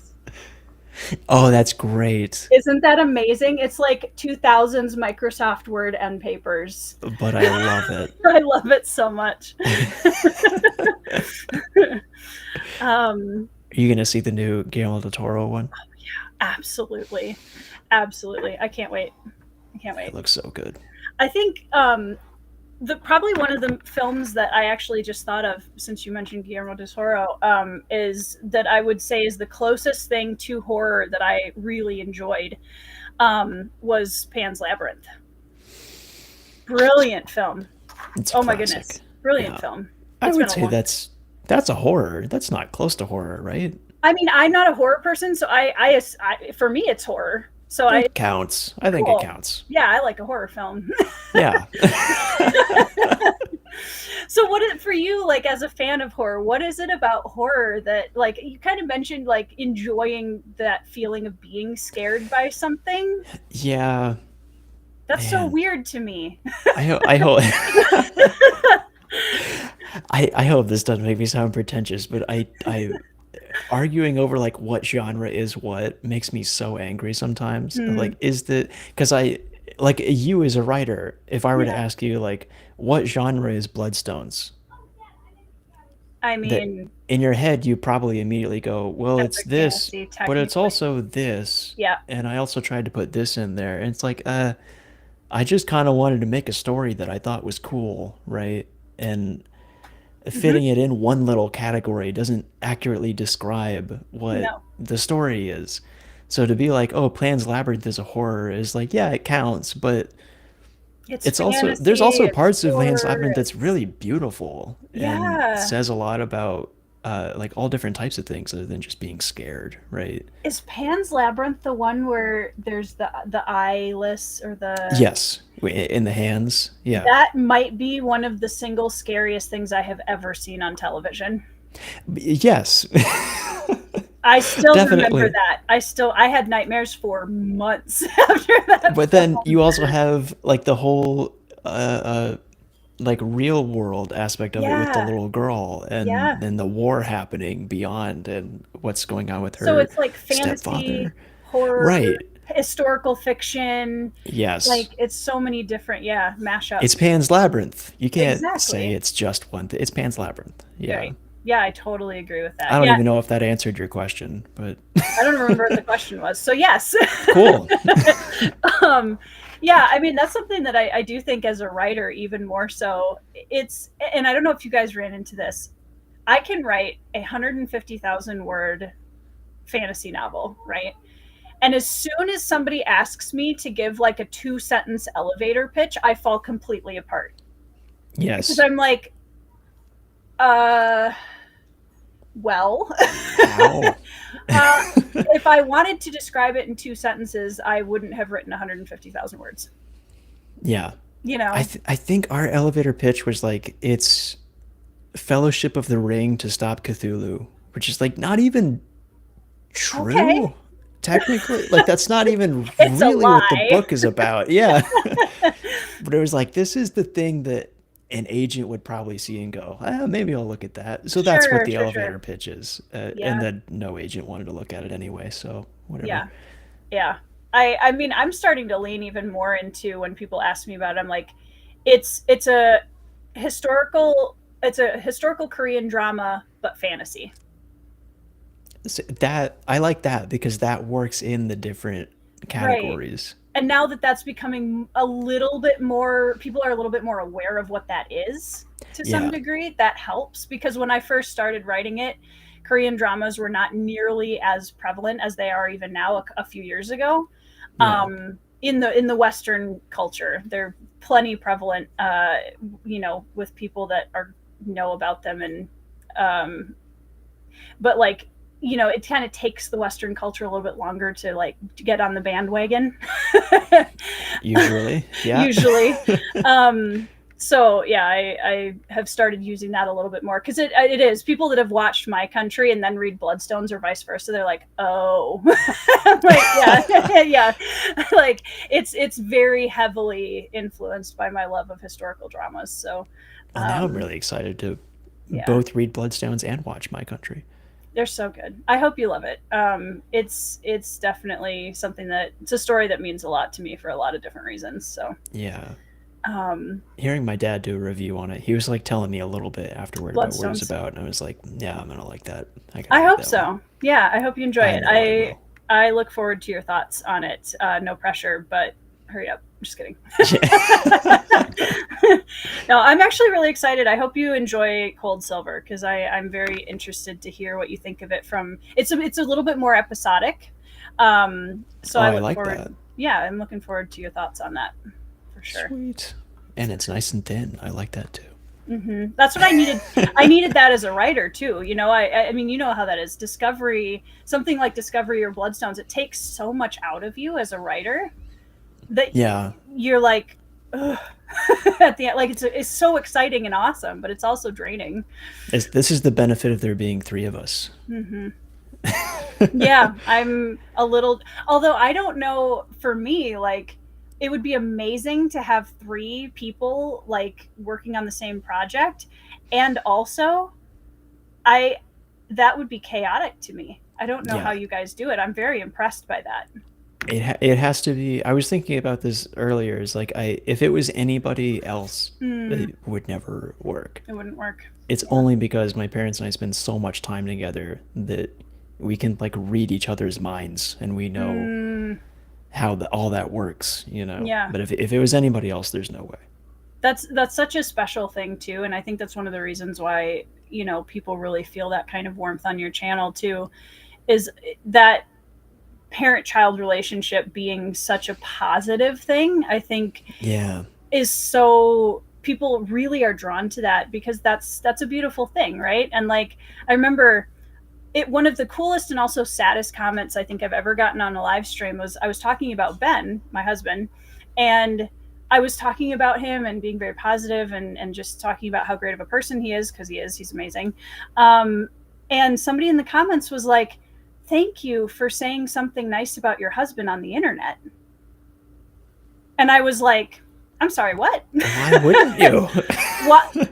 I'm so sorry that it's that uncommon that you felt surprised Yeah. by it. Like, that's so heartbreaking to me, because I would love to nothing more than to talk positively about my husband all day. Like, he's amazing. And I feel bad that that's so uncommon, apparently. Wow, I had no idea about that. Yeah, it was really sobering. And I was like, I'm so sorry. Yeah. We do, or at least I feel like, I don't know, I can't speak for my parents, but I feel like it is something that it's we're so close, and it's weird to have it cataloged on the internet, but also a gift that like when I'm 50, it'll definitely be a thing I look back and go, Oh, that's definitely. so cool to have. Yeah. Yeah. Yeah. I mean, I don't know about you, and this is probably tangenting over to personal life a little bit more, but like I'm starting to look at my parents, their grandparents now, and they're, in their 60s, and it's kind of a weird transition to the point where my parents are always going to be like 35-40 in my head. Like, Right. my dad's always going to be the guy that like fixed all of my stuff and knew all the answers to things, and my mom always helped me with my taxes. And like, Yeah. Yeah. and it's a very strange, it makes you think about a lot of different things, I think, once you start noticing like, oh, my parents are actually like getting older, and that's Yeah. a little scary for sure. Yeah. That I Yeah. think I can't remember what the statistic is, but I think it's like after you turn 18 or after you move out, you statistically on average you've already spent 75% of the time with your parents that you will for the rest of your life or something like that. I'm definitely butchering that, but Yeah. for me it's like, well, I do probably take phone calls from my mom and dad collectively like 3 times a day every day, just because of Yeah. how much we work together. So I don't even know if that's true, and I feel Yeah. lucky that that's maybe not Yeah. true. That's not your experience. Yeah.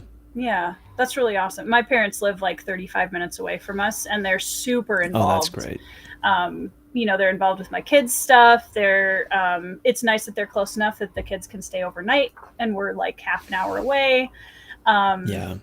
we go to the same church on Sundays. There's a lot of opportunities for us to be with them and to spend time with them. And my this is a little bit sad, so I apologize to anybody in the chat. My mom had to put a cat down today. Oh no. And my son, he's almost 13, he was staying at her house, and he was able to like be there with her, and it was cool that he was able to go through that experience with her, and like Yeah. have those major life moments with your grandparents in the picture. I think I'm very grateful for that. It's so important. Yeah, Yeah. definitely. Because you mentioned your grandfather, so have you also had like a close relationship with your grandparents?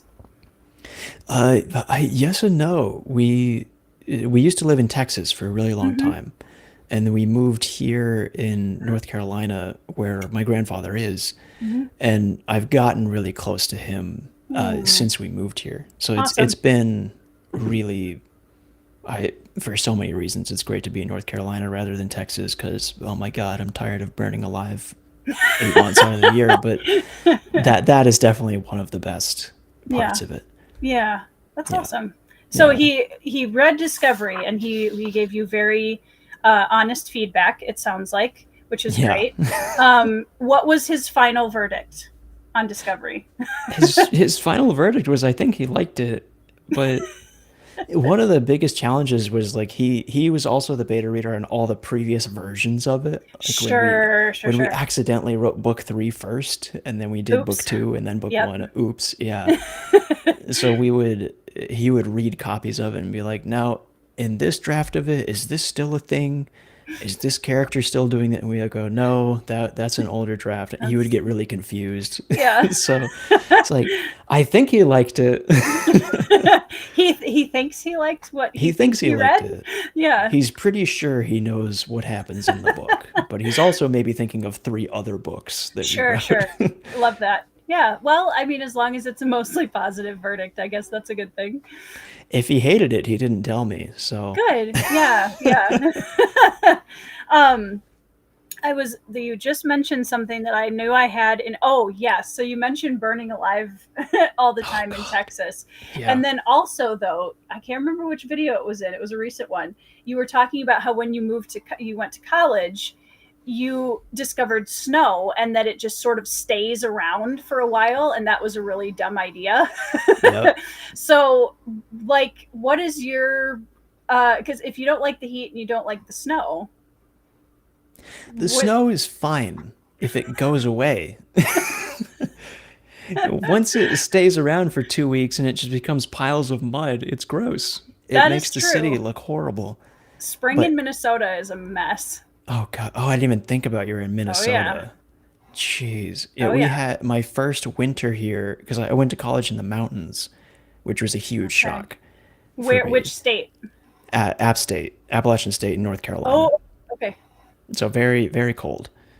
Not as cold as Yeah. Minnesota, I was but going to say so you experienced snow and cold. Okay. snow. Yeah. Yes. By your relative experience, I Yeah. got a chill one day. Yeah, you Yeah. did. Yeah. You might have had to put on a light jacket. Yeah. Yeah. That was another situation I had to learn is like what coats are for. But Yeah, yeah. the first winter that I had at school, they had the biggest snowstorm they had had since like 1990 or something like that. And it was like 2.5 feet of snow overnight. And Oh, I just about had a panic attack. It was I like, this I is bet. like people still get around after this? Like, what? In Yeah. Texas, if there's ice anywhere, the whole city shuts down for Yeah. days. But Yeah. Well, I mean, you people move around somehow. that's a big difference though is and I think one of the reasons why when Texas had that big snowstorm a few years ago and was a Yeah. big horrible situation and a lot of the midwestern like snow truck drivers went down there to help, we're equipped for it.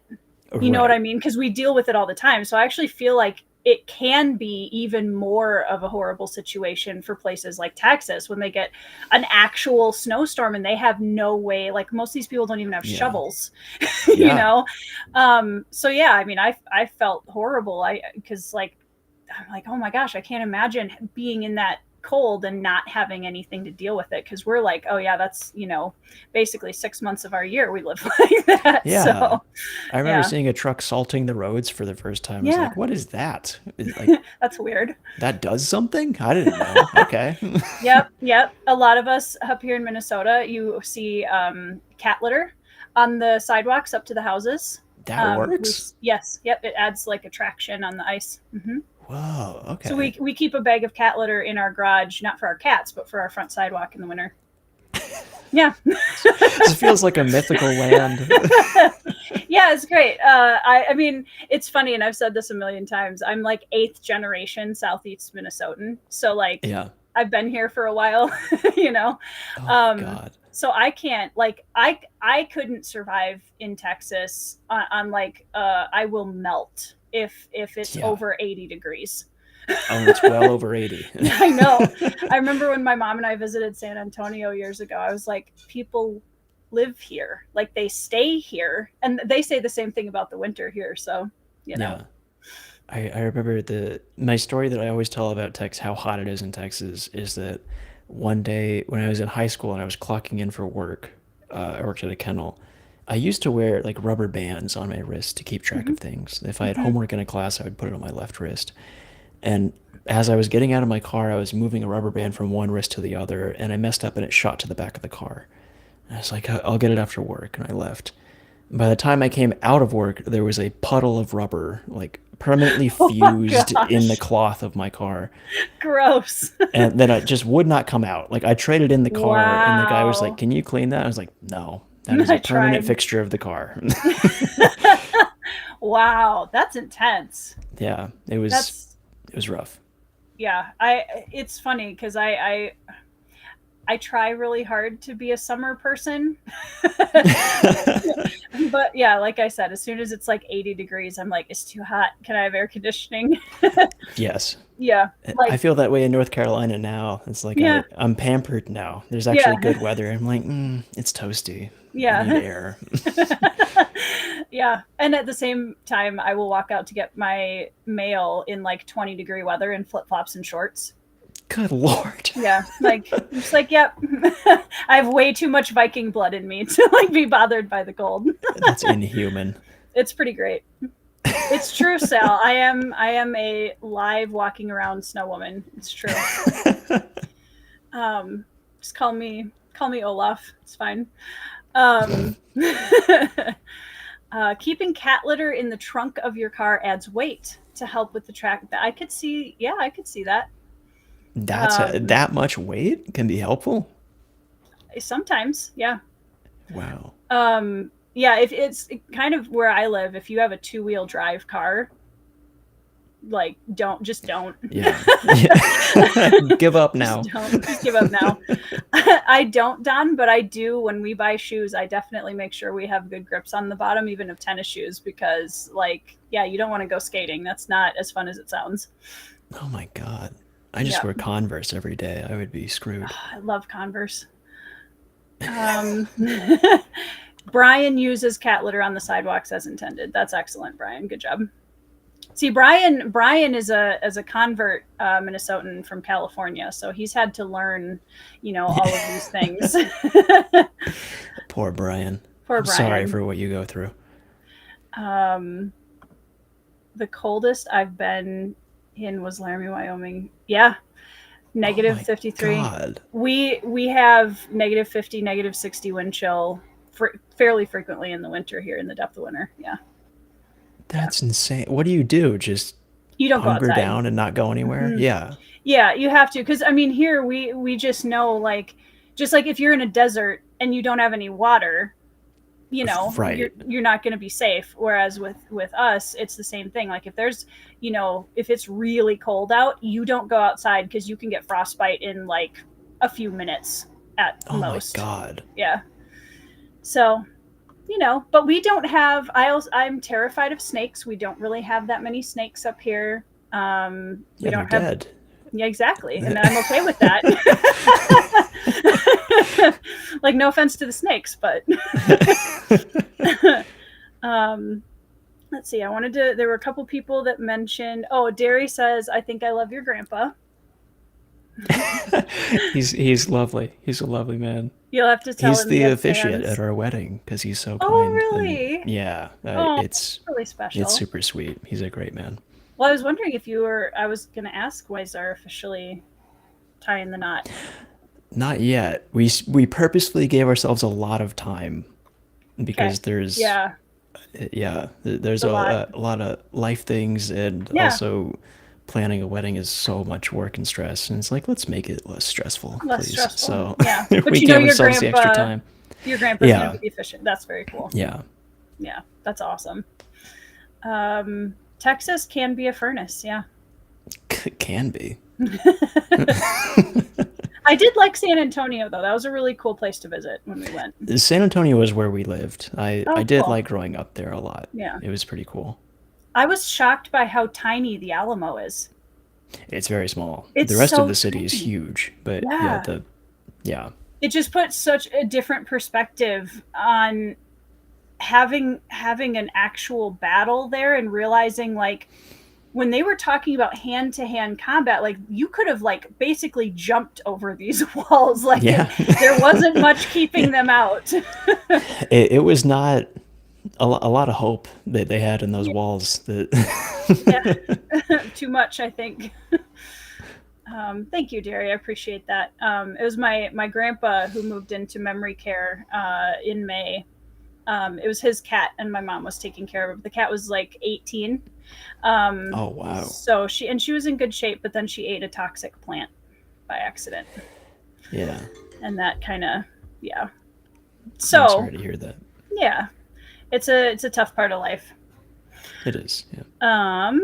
Okay, let's see. How long have we been going? An hour and a half, so I don't want to keep you all night.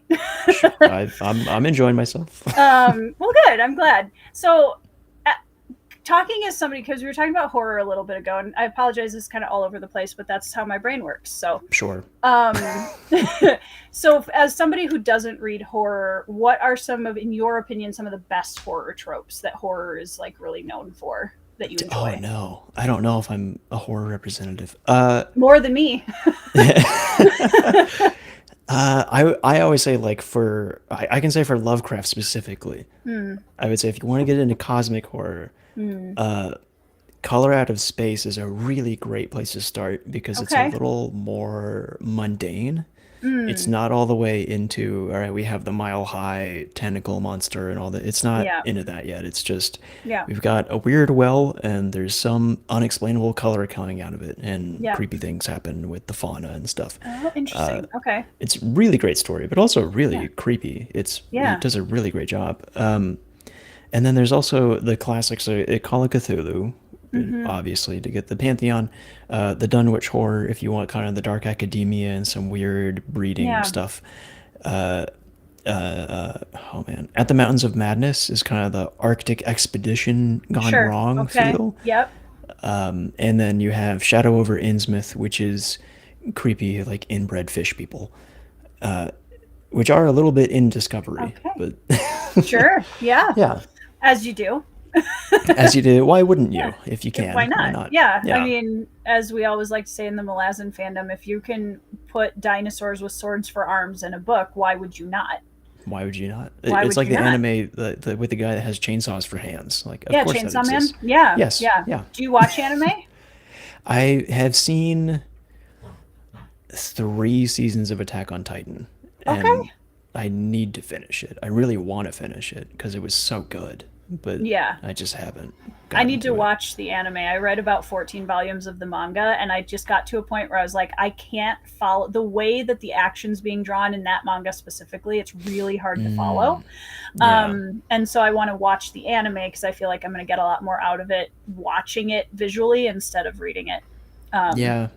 The Yeah, art in the anime is pretty fantastic. it is. I really liked it, and there's some really cool characters in there already, and I was really, Yeah. a lot of twists. Oh my goodness.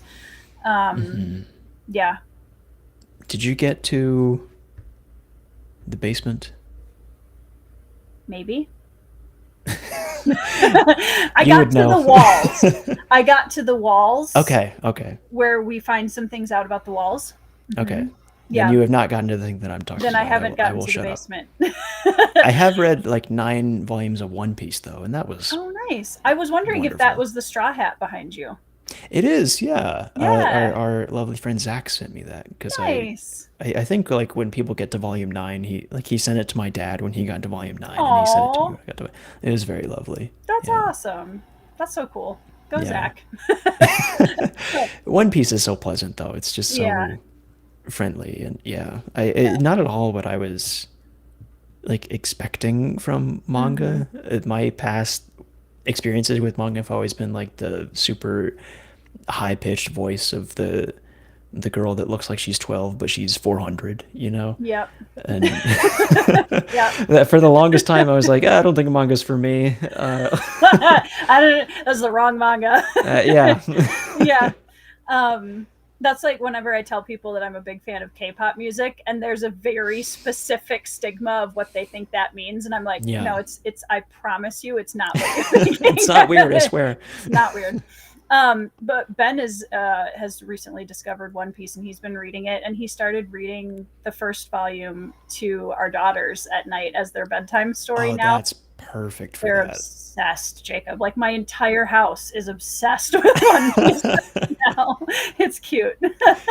Do they watch the anime or they stick to the They manga? haven't yet. Okay. We've been trying really hard to keep like somewhat respectable ratio of TV in our house, which is Yeah. difficult.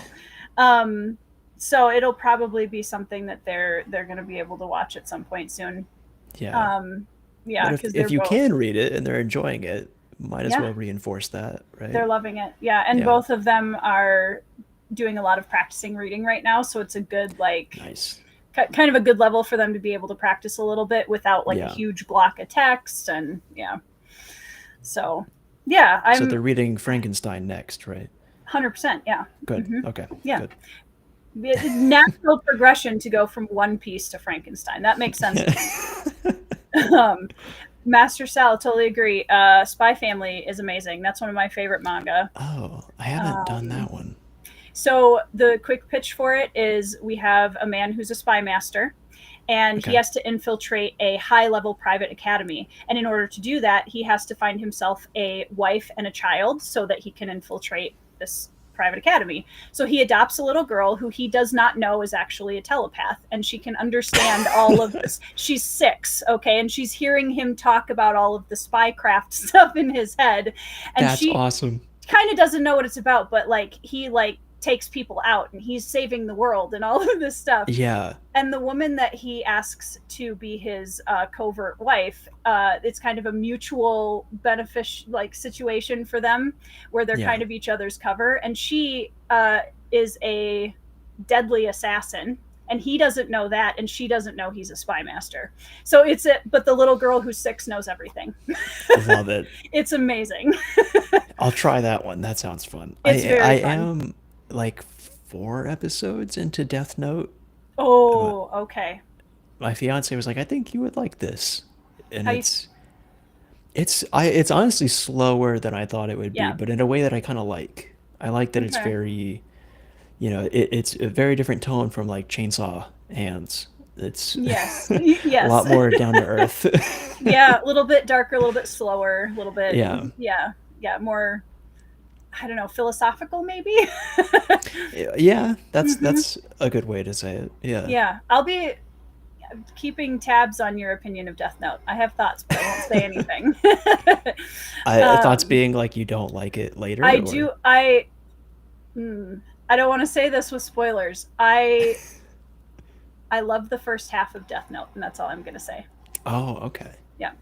So that's all I'm going to say. Yeah, a spy, an assassin, and the cutest mind reader ever. 100%. Yep. That's a good elevator pitch. It's I would great. read that. It's so good. I love that like the two quasi parents are trying to do everything they can to keep this from each other, and their 6-year-old adopted daughter knows absolutely everything.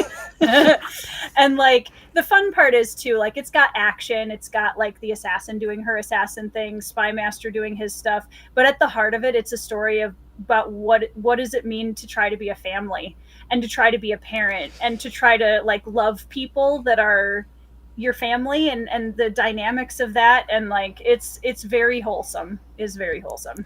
See, this is the thing that I like about anime or manga is like there's something about that medium Mm-hmm. that wholesomeness lends itself to so well. Definitely. I don't know what it is, but it really Yeah. works. Yeah, I think there's a lot of heart in a lot of the stories. Right. Yeah. Yeah.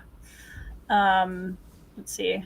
Derry literally we like literally won the coin toss over here. Yeah. um Vampire Hunter D. I saw Blood Plus. That's the only like that kind of tone. That's a horror anime, and that one I thought was really, it's very dark, but it's been a long time since I've seen that. Oh, I haven't heard of Um that one. Let's see. Daniel, I didn't know this was going on. Was over watching Jacob's dad and Bookworm. I love how it's not John, it's Jacob's dad. Some strange thing has happened where my dad is now Jacob's. It was John for the longest time. Yeah, Now it's Jacob's dad. Well, that makes sense. I'm gonna get You him are business cards that just say Jacob's dad on it. I love that. I mean, you are the main attraction of the channel, clearly. So That can't be true. He's just riding your coattails at this point. I heard someone. I was talking to someone recently, and they were like, "So you're like the Andy Richter, and he's like Conan, right?" I was like, "Yes, exactly." Perfect. That's your sales pitch. Oh gosh, what have we? I just read The Golden Goblet with my son, which is an Egyptian historical fiction that I loved growing up. And it's like super creepy. There's like tomb robbers and everything, and the protagonist has to catch them in the act, and it's very cool. Trying to remember what else. So for you, Jacob, if you look forward to like, what are some of the books that you would, in theory, at some point be like, these are the books I want to start with my kids someday? Oh, Frankenstein. No. Good choice. I approve. Yep. I don't know. See, I haven't read all that much, so I don't. I mean, there's one that I know you've read Peter Nessie, but Susanna Clark did another really small The Midwinter story, The Wood at Midwinter. Yeah, I haven't read it yet, but I have it. That's a really sweet one. I Oh, like good. that one a lot. Okay. I mean, Harry Potter obviously is a classic, but I haven't read too much things that I would share with like children. I read a lot of Darren Shan when I was a kid. That was Yep. like very gory horror YA Yeah. kind of stuff. Isn't that funny how like what we look back at what we were consuming as kids and we're like, oh, I would never, like, oh gosh. Yeah. Somehow the standards have shifted. I think my mom showed me Jaws when I was 7 or something like that. It's Wow, like, my kids could not. probably not a good idea. No. Yeah, we tried to watch. Well, we watched Star Wars Episode 4 with them the other day. That's a good one. And my middle daughter she's my extrovert, and she has one of the biggest hearts you will ever, like, she loves everybody, and everyone is her best friend 2 minutes after she meets them. Which honestly we need more of in the world. Yeah. And she had a really hard time with Star Wars Episode 4. I had completely forgotten that, like, spoilers for anybody that hasn't seen Episode 4. It's been a while. Come on. Right? I'm just saying that so I'm getting myself off the hook. That his aunt and uncle are literally like burned alive. Oh yeah. And you don't see it happen, but you see these like really sad skeletal corpses like crawling out of the, and they're just stuck there. And that really freaked her out, which is completely fair. And then Han cuts a guy's arm off in the bar. Oh yeah. And we just get this like quick hit of this arm laying on the ground. And bless her heart, she's 9. And she'd be 10 next week. And she was like really horrified by that. And I said, it's okay, honey. Like, don't worry. I know it looks real, but it's not real. She's like, Mom, I know. Put it back on. She's like, I know it's not real, but it's still horrible. And I was like, you know what? That's fair. Yeah. And that's something that I had to like take a step back and realize, you know what? That's a really good point. Yeah, it's not real. It's on TV, but it represents something real. And I think sometimes as adults, we get kind of desensitized to that. Definitely. So I thought that was a very wise moment from her. You talking about how she's so full of heart actually reminded me that there was something I saw for the first time like a year ago that I did have the feeling like, oh, if I ever were to have kids, this would be the one. It was My Neighbor Totoro. Yes. Oh, yes. Absolutely. 100%. Yes. Amazing. Brilliant film. So homey. Is that the first time you'd seen it? It was, yeah. Oh, cool. My fiance had grown up seeing all the Ghibli movies, and I had only ever seen Spirited Away. So we got through all the others. Oh, good. Was that one your favorite, or how? Oh, we got to talk about Ghibli movies now. Oh, man. Spirited Away, I think objectively is the best. But the Princess Mononoke is also really amazing. Yep. And then it's so hard to pick a favorite because they're all such different flavors. They are, yeah. I think Spirited Away has to be my favorite. And then maybe My Neighbor Totoro below that, just Okay. for the vibes of it. Yeah, that's And I totally know that fair. it was also made in response of it was intended to be a double feature with Grave of the Fireflies. Like they were supposed to Oh, be sure, in sure, sure. conversation with Yep. each other. The Grave of the Fireflies was more of a realistic depiction of what happened in that time period, and My Neighbor Totoro is more supposed to be like a fantastical version of what childhood should have looked like for Yeah. that generation. Yeah. The knowing that in the context of what the movie That's is really makes it beautiful. just Yeah. all the more powerful. Yeah. Yeah. Yeah. Um oh, John and Bookborn must be done. We have John in the I think it's John. Um It's either him. yeah. He doesn't know how to sign into any other accounts.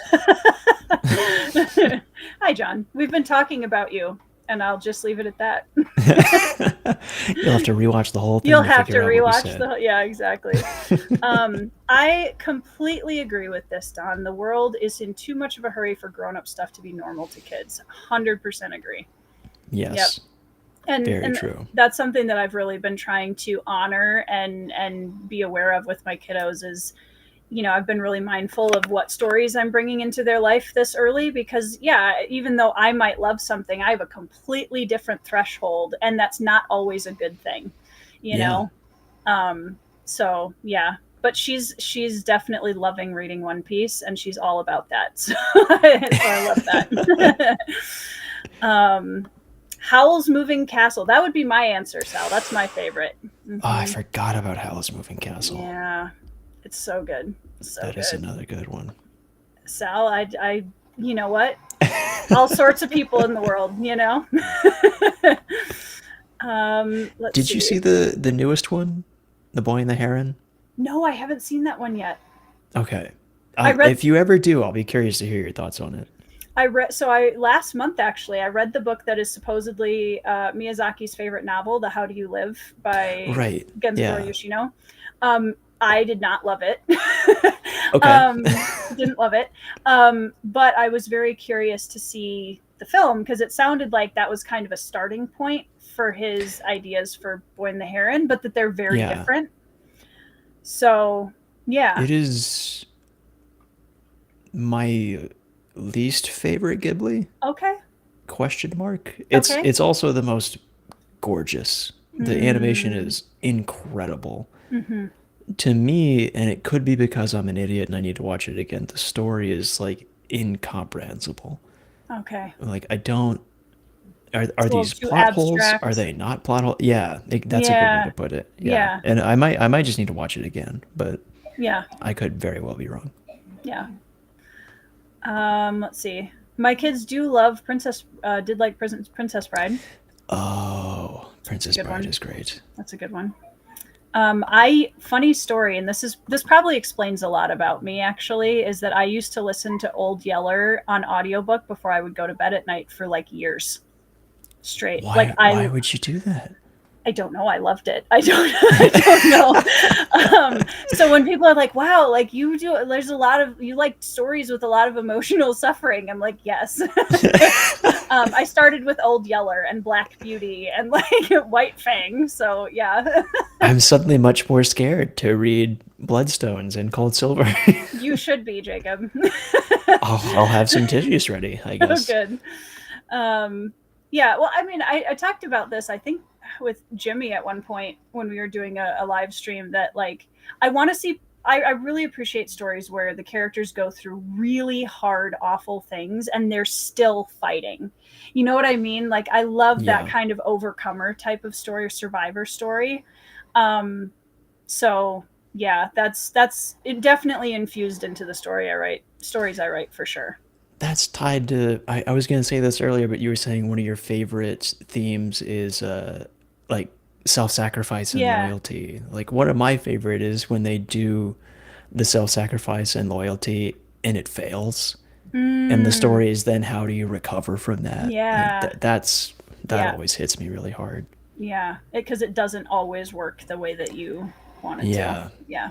That unpredictability. Yep. John is planning on rewatch. So I hope we didn't say anything condemning. I don't nothing I wouldn't say to his face. There you go. That's a healthy relationship right there. So what do you, I should have asked this at the very beginning, but what are you reading right now? Right now, I'm reading Ashes of Man, Okay. which I'm a little behind on. I need to pick up the pace for that. I'm trying to get caught up with Sun Eater by the time Shadows Upon Time comes out. Makes sense. Yep. I don't think I'm gonna make it, but Pretty I'm still close. under the delusion that I will. Okay, fair. Yep. And then after that, I for October, I really am picking up Cold Silver for Souls. I can't wait Awesome. to get to it. I'm super excited. Uh, and I guess I'm also doing sort of on the side. I'm really slowly making my way through Ascendant by Michael R. Miller. Yeah. Yeah. The uh, yeah, I know you were watching our recent episode, so you might have already heard this, but Jenny Wirtz had the suggestion for people that when you're writing, just keep a book on your desk that is easy to pick up and put Yep. down, kind of just for inspiration or for breaks or something. So Yep. Ascendant is the one I picked up, and it's Good choice. perfect for that. Yeah, Yeah. it's been great. Because that's your officially first indie read besides your own, right? Yeah, Yeah. if my own counts, yeah. Yeah, definitely. Yeah. Of course it counts. I Yeah. remember my mom got mad at me for marking Discovery as red on my Goodreads. It was like, well, technically I have. I've read this so many times. I need all the help I can get on my Goodreads stats. I'm taking the win.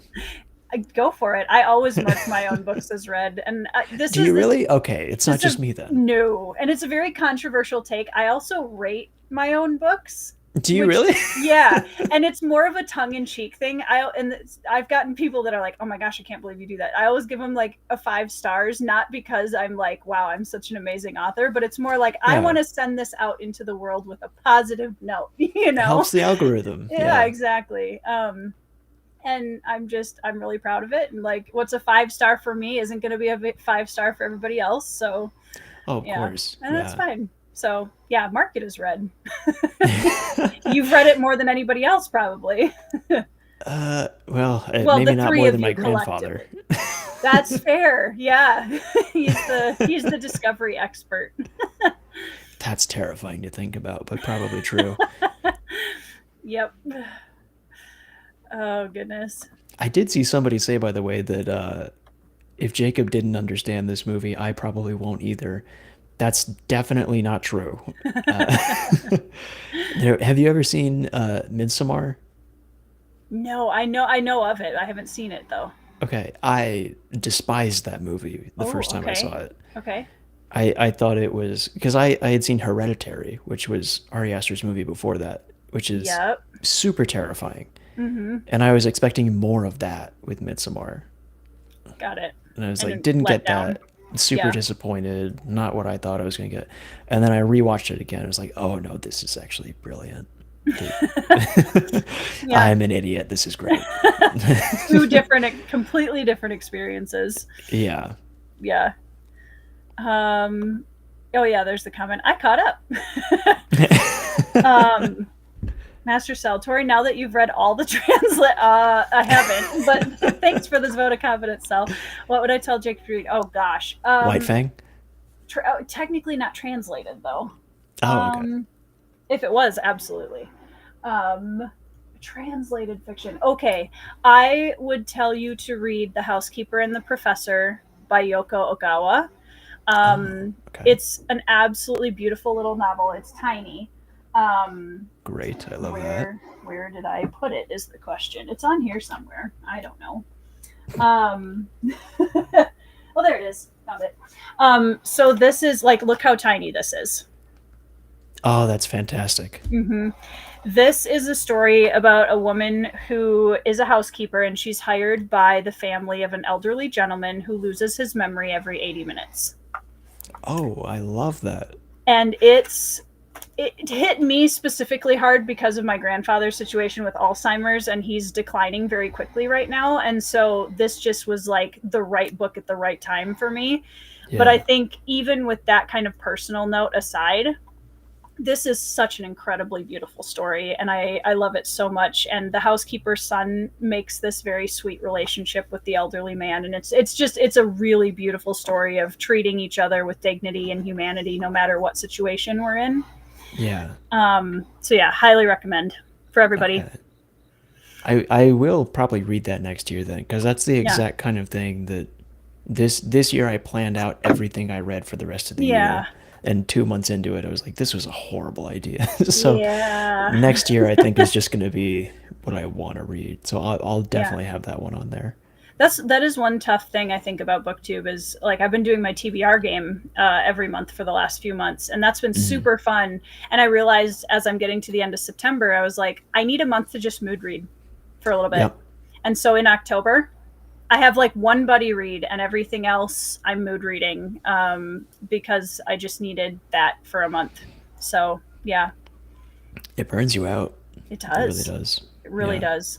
So I hope so. Some of the things that like if you could set your TBR that you have right now aside, what are some of the books that you're like, man, I really have been wanting to get to that you're looking forward to next year to mood read? I missed Darrow. I got to get back to Iron Gold. Nice. I really want to read Station 11. Oh, nice. Yeah, I'm gonna read that one next year too, probably. Oh, okay, great. I saw the HBO miniseries and it made me Oh, cry. I cool. was like, I Oh, gotta read wow. that. Yeah, yeah. I just bought the book this last couple weeks. Oh, okay, great. Um, what else is there? We'll have to do a Oh, discussion on it if we read it at the same time. yes. Annihilation. I really want to read Oh, yep, Annihilation. yep, Got to read Frankenstein again, always. yep.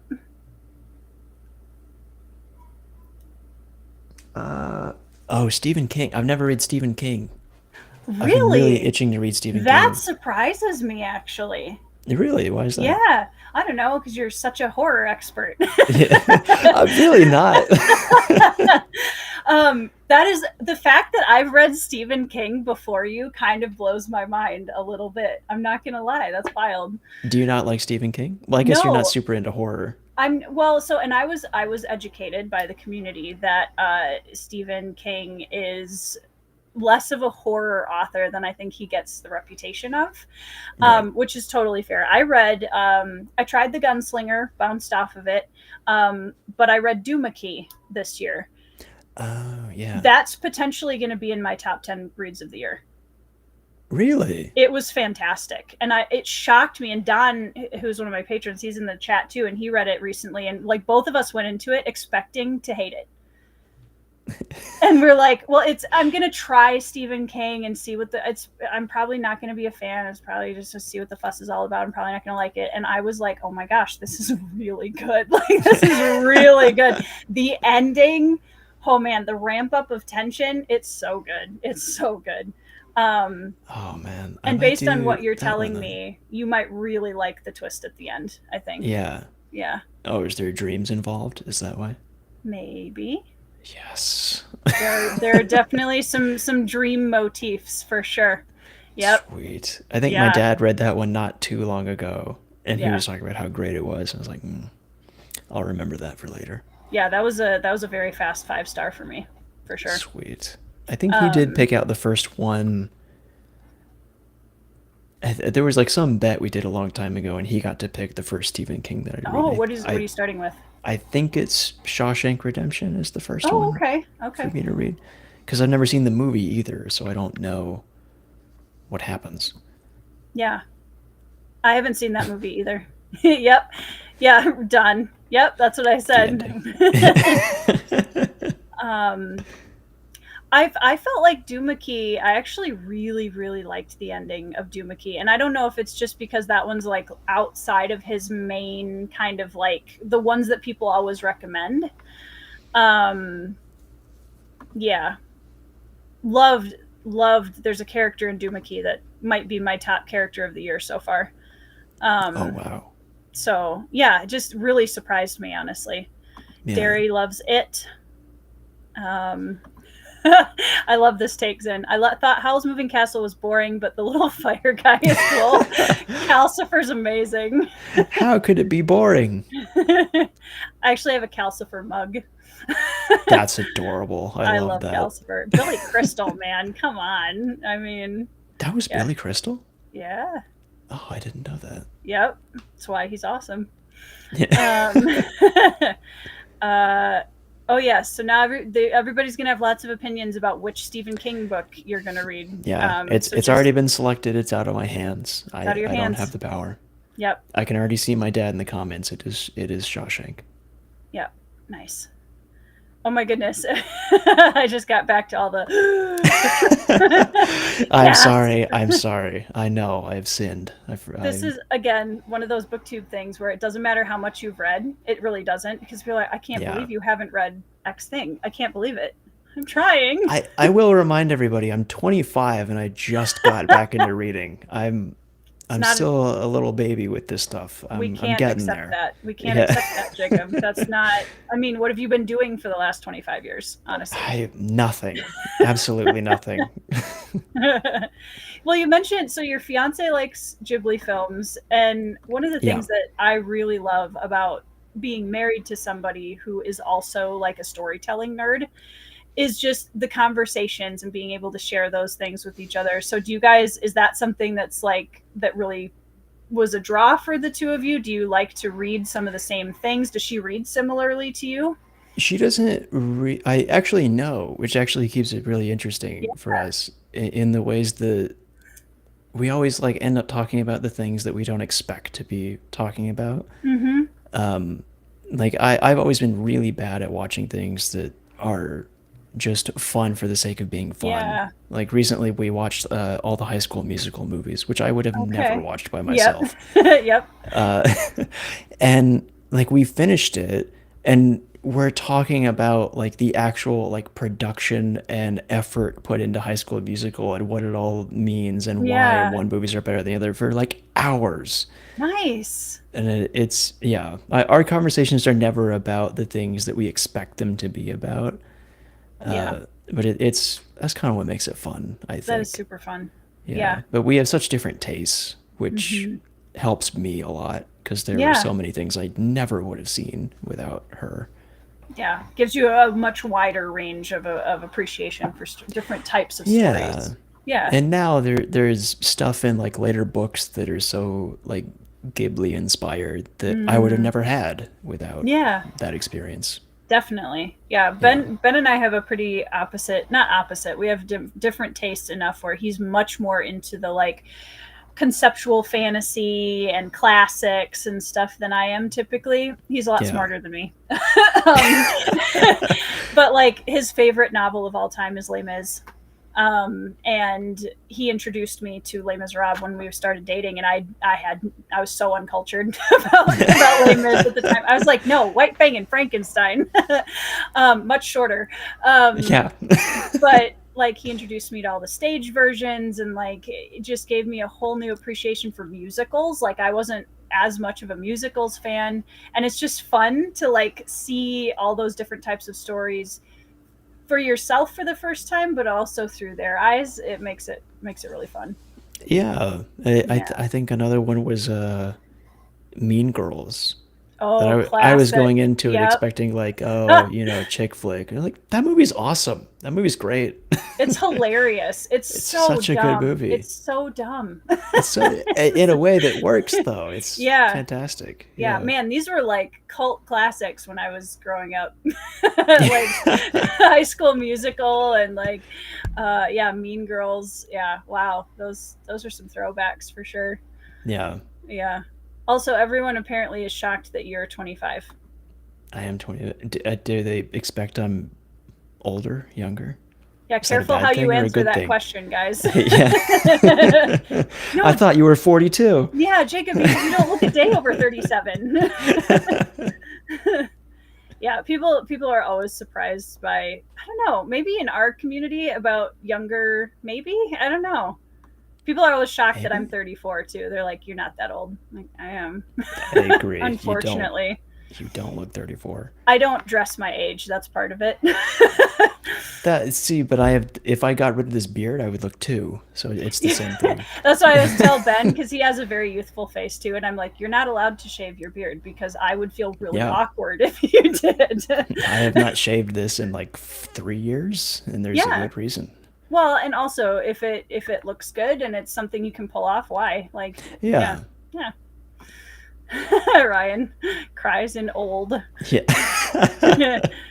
Um, yeah, I've So, heard. someone commented Tori is 20. No, I've been 20 for a long time. uh, I was pregnant with my first child when I was 20, though, which is Oh, kind of. really? Oh, yeah. Which now looking back, like when we got married, I'd been 19 for 2 weeks when we got married, Whoa. and we just hit our 15-year anniversary this year, which is insane. Oh, congratulations. Thank you. And no regrets. Yeah. But my dad at the time, he was very concerned. He's like, Sure. "You're 19. You're getting married." Okay. Yeah. And at the time, of course, I was so mature, right? Yeah. I was like, "I don't know what your problem is, Dad. Like, I'm an adult, okay?" Yeah.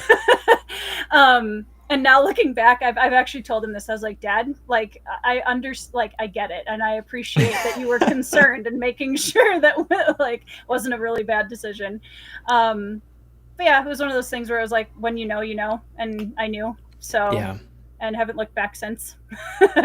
But yeah, we had our first son. Our son was born my fall semester of senior year of college, the week before finals.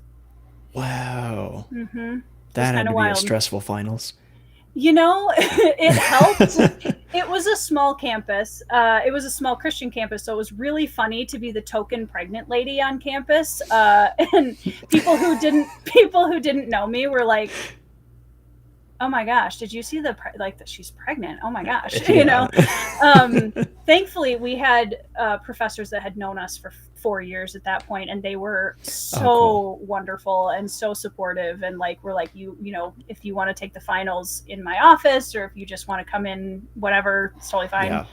Yeah.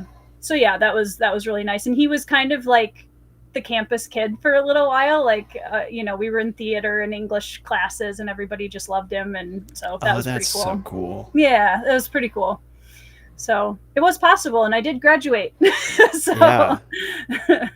Wow. but it That's was a little amazing. wild. Yeah, it was a little wild for sure.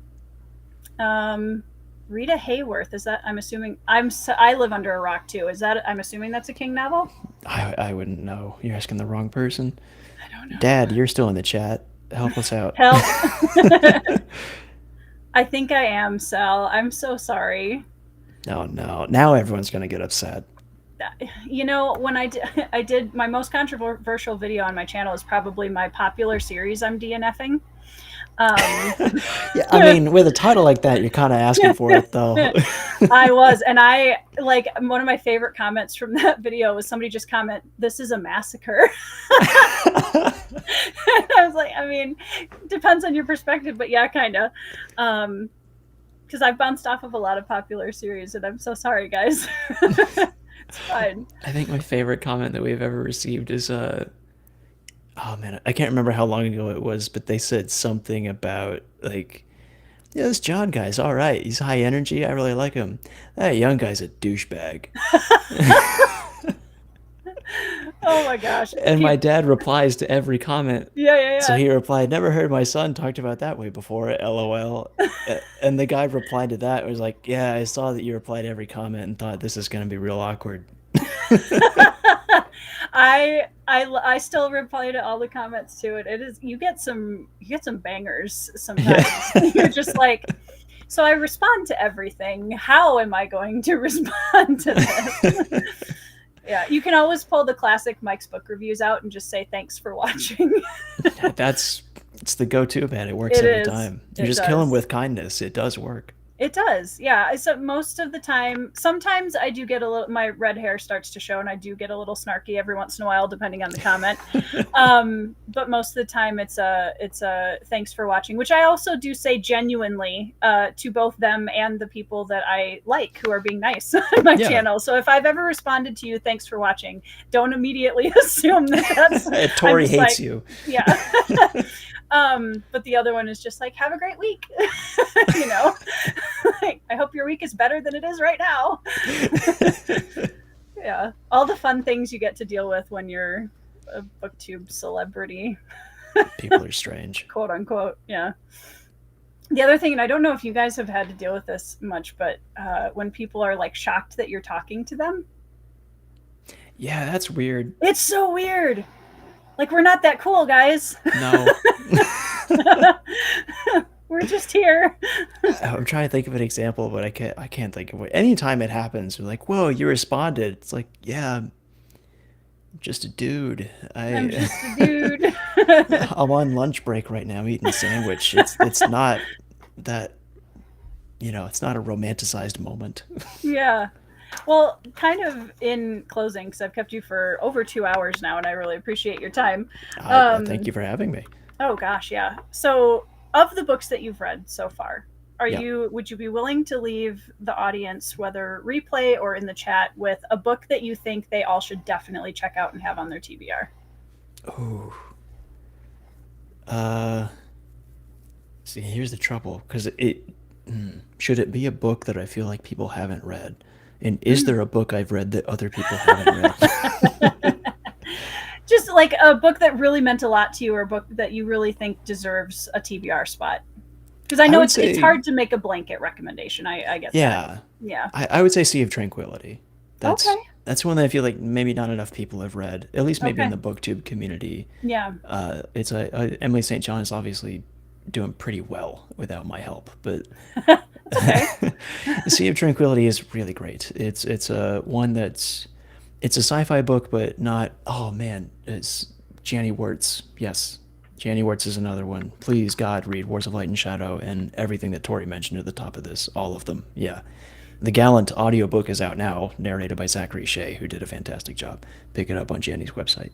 I'm a little starstruck with Jenny's in the chat, no lie. We all should be. She's better Yeah. than every one of us here. She's amazing. Yeah, Janny, everything Janny Wirtz has ever written is a great recommendation. But Sea of Tranquility is a sci-fi that the thing I love about it is that you'll read the first like 30 to 40 pages and be like, this isn't sci-fi, and then flip a page and go, Mm, oh, this is this is sci-fi. sci-fi. Yeah, Nice. and it has one of those endings that is one of those things I was talking about where you close it and you just sit down for 10 minutes and it's Mm, so human, so powerful. A lot of funny timeline mismanagement in yep. there. Yep. Yeah, super cool. But also connected to Station 11. They are technically a connected Mm, universe in a bit of a way. okay. So Is it like one supposed to be read before the other, or no? no, Okay. it's more of a nod of the hat. It's not Sure. Sure. Sure. like Sure. one's a sequel to the other or anything like that. There's Okay. just references that I remember that. Yeah. Mm, got it. Sal, I promise. It will happen, I promise. I can't. This is a problem. I'm writing too many books. It's a problem. You Um, have 3 series going now? I do. Thankfully, Phased is a duology, so the second book will be like, then it'll be done, and I'll just have Cold Silver and Yeah. Legends to go back and forth, which will be nice. Yeah, wow. Um, And so I know we're supposed to be wrapping up, and now I have no, you're questions. fine. No, please go ahead. I'm fine if you are. How long ago did Phased come out? 2020. Wow. Okay, so that. Ooh. Yeah. So what is it like? Jacob DNF discovery. I would. Um, what is it like to go from you've written Phased and now you've done Legend of the Bruhai and now you've done Cold Silver Souls? Yep. Like, how is it like you have to go back to Phased and see what you worked on and be like, ooh, I would do that differently, and like, is it awkward going back to that time? No, just You, because I think, I mean, to me, Phased kind of is the herald of my new chapter as a writer, if that makes mm, sense. So I hadn't written fiction for 10 years prior to Phased, or published fiction prior to Phased for 10 years. And so that was kind of my, like, this is my adult writing chapter now going forward. And it was so deeply personal, that one, that I I think it's taken me a little bit longer to get to book two, because I didn't, because it's so personal, I needed to live a little bit more to be able to finalize the heart of book two, if that makes sense. yeah. Um, so book two is definitely in the works. I have a partial manuscript. It is coming. And I'm really excited to finish the duology, because I think the ending is going to be Hopefully really impactful for everybody that really enjoyed Phased. And then it'll be nice to have two very different series to go back and forth on with Legends and Shade Silver. So Yeah. yeah, no, I don't find that one weird. It's weird to go back and look at my like 15 to 16-year-old writer self stuff and go, oh, she loved some adjectives over here. You know, like it's a very, but I needed to have those experiences to get me to where I am now. Yeah. That's like the number one thing someone can say to make me want to read something, by the way. It's like I had to live more life before I could write Yeah. this. So Yeah. that's exciting. Well, I mean, Phased, you know, I've said before, by the way, your dad's interview of me when he'd read Phased has been, that video still means a lot to me, because so many people, when they hear, oh, it's a YA paranormal, there's an immediate stigma of, oh, I'm expecting it to be a certain way. Right. And your dad just embraced it so wholeheartedly and dug into the themes, and I absolutely loved that discussion. And I started writing it right after I went to trauma therapy for the first time. And so I think that book represents where I was at then.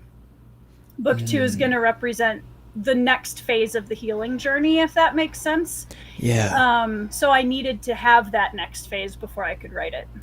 Yeah. Wow, that's so powerful to. Thank you. Now I feel like I want to do an interview with you. This is I have so many questions now. Yeah, anytime. Oh, please don't make me talk about my books. I hate it. Oh, please. I'm going to have 800 questions for you after I read Cold Silver. Yeah, well, I love that. I really enjoy, especially being able to talk to other writers. I think is really, really fun, because it's a completely different discussion, and both of them, talking to people that are readers and talking to people that are writers, bring out really different types of questions and discussions, which I love. So yeah, anytime. I really do want to do an interview. That would be really be a lot of fun. Yeah, I'm really excited to hear what you think of Cold Silver. So I can't wait to get to it. But well, enough about me. Guys, thank you so much for joining us in the chat. You're always amazing. And again, whether you're in the replay or in the chat right now, go down in the description box. And for whatever reason, if you're not subscribed to Talking Story, you should be. So do that.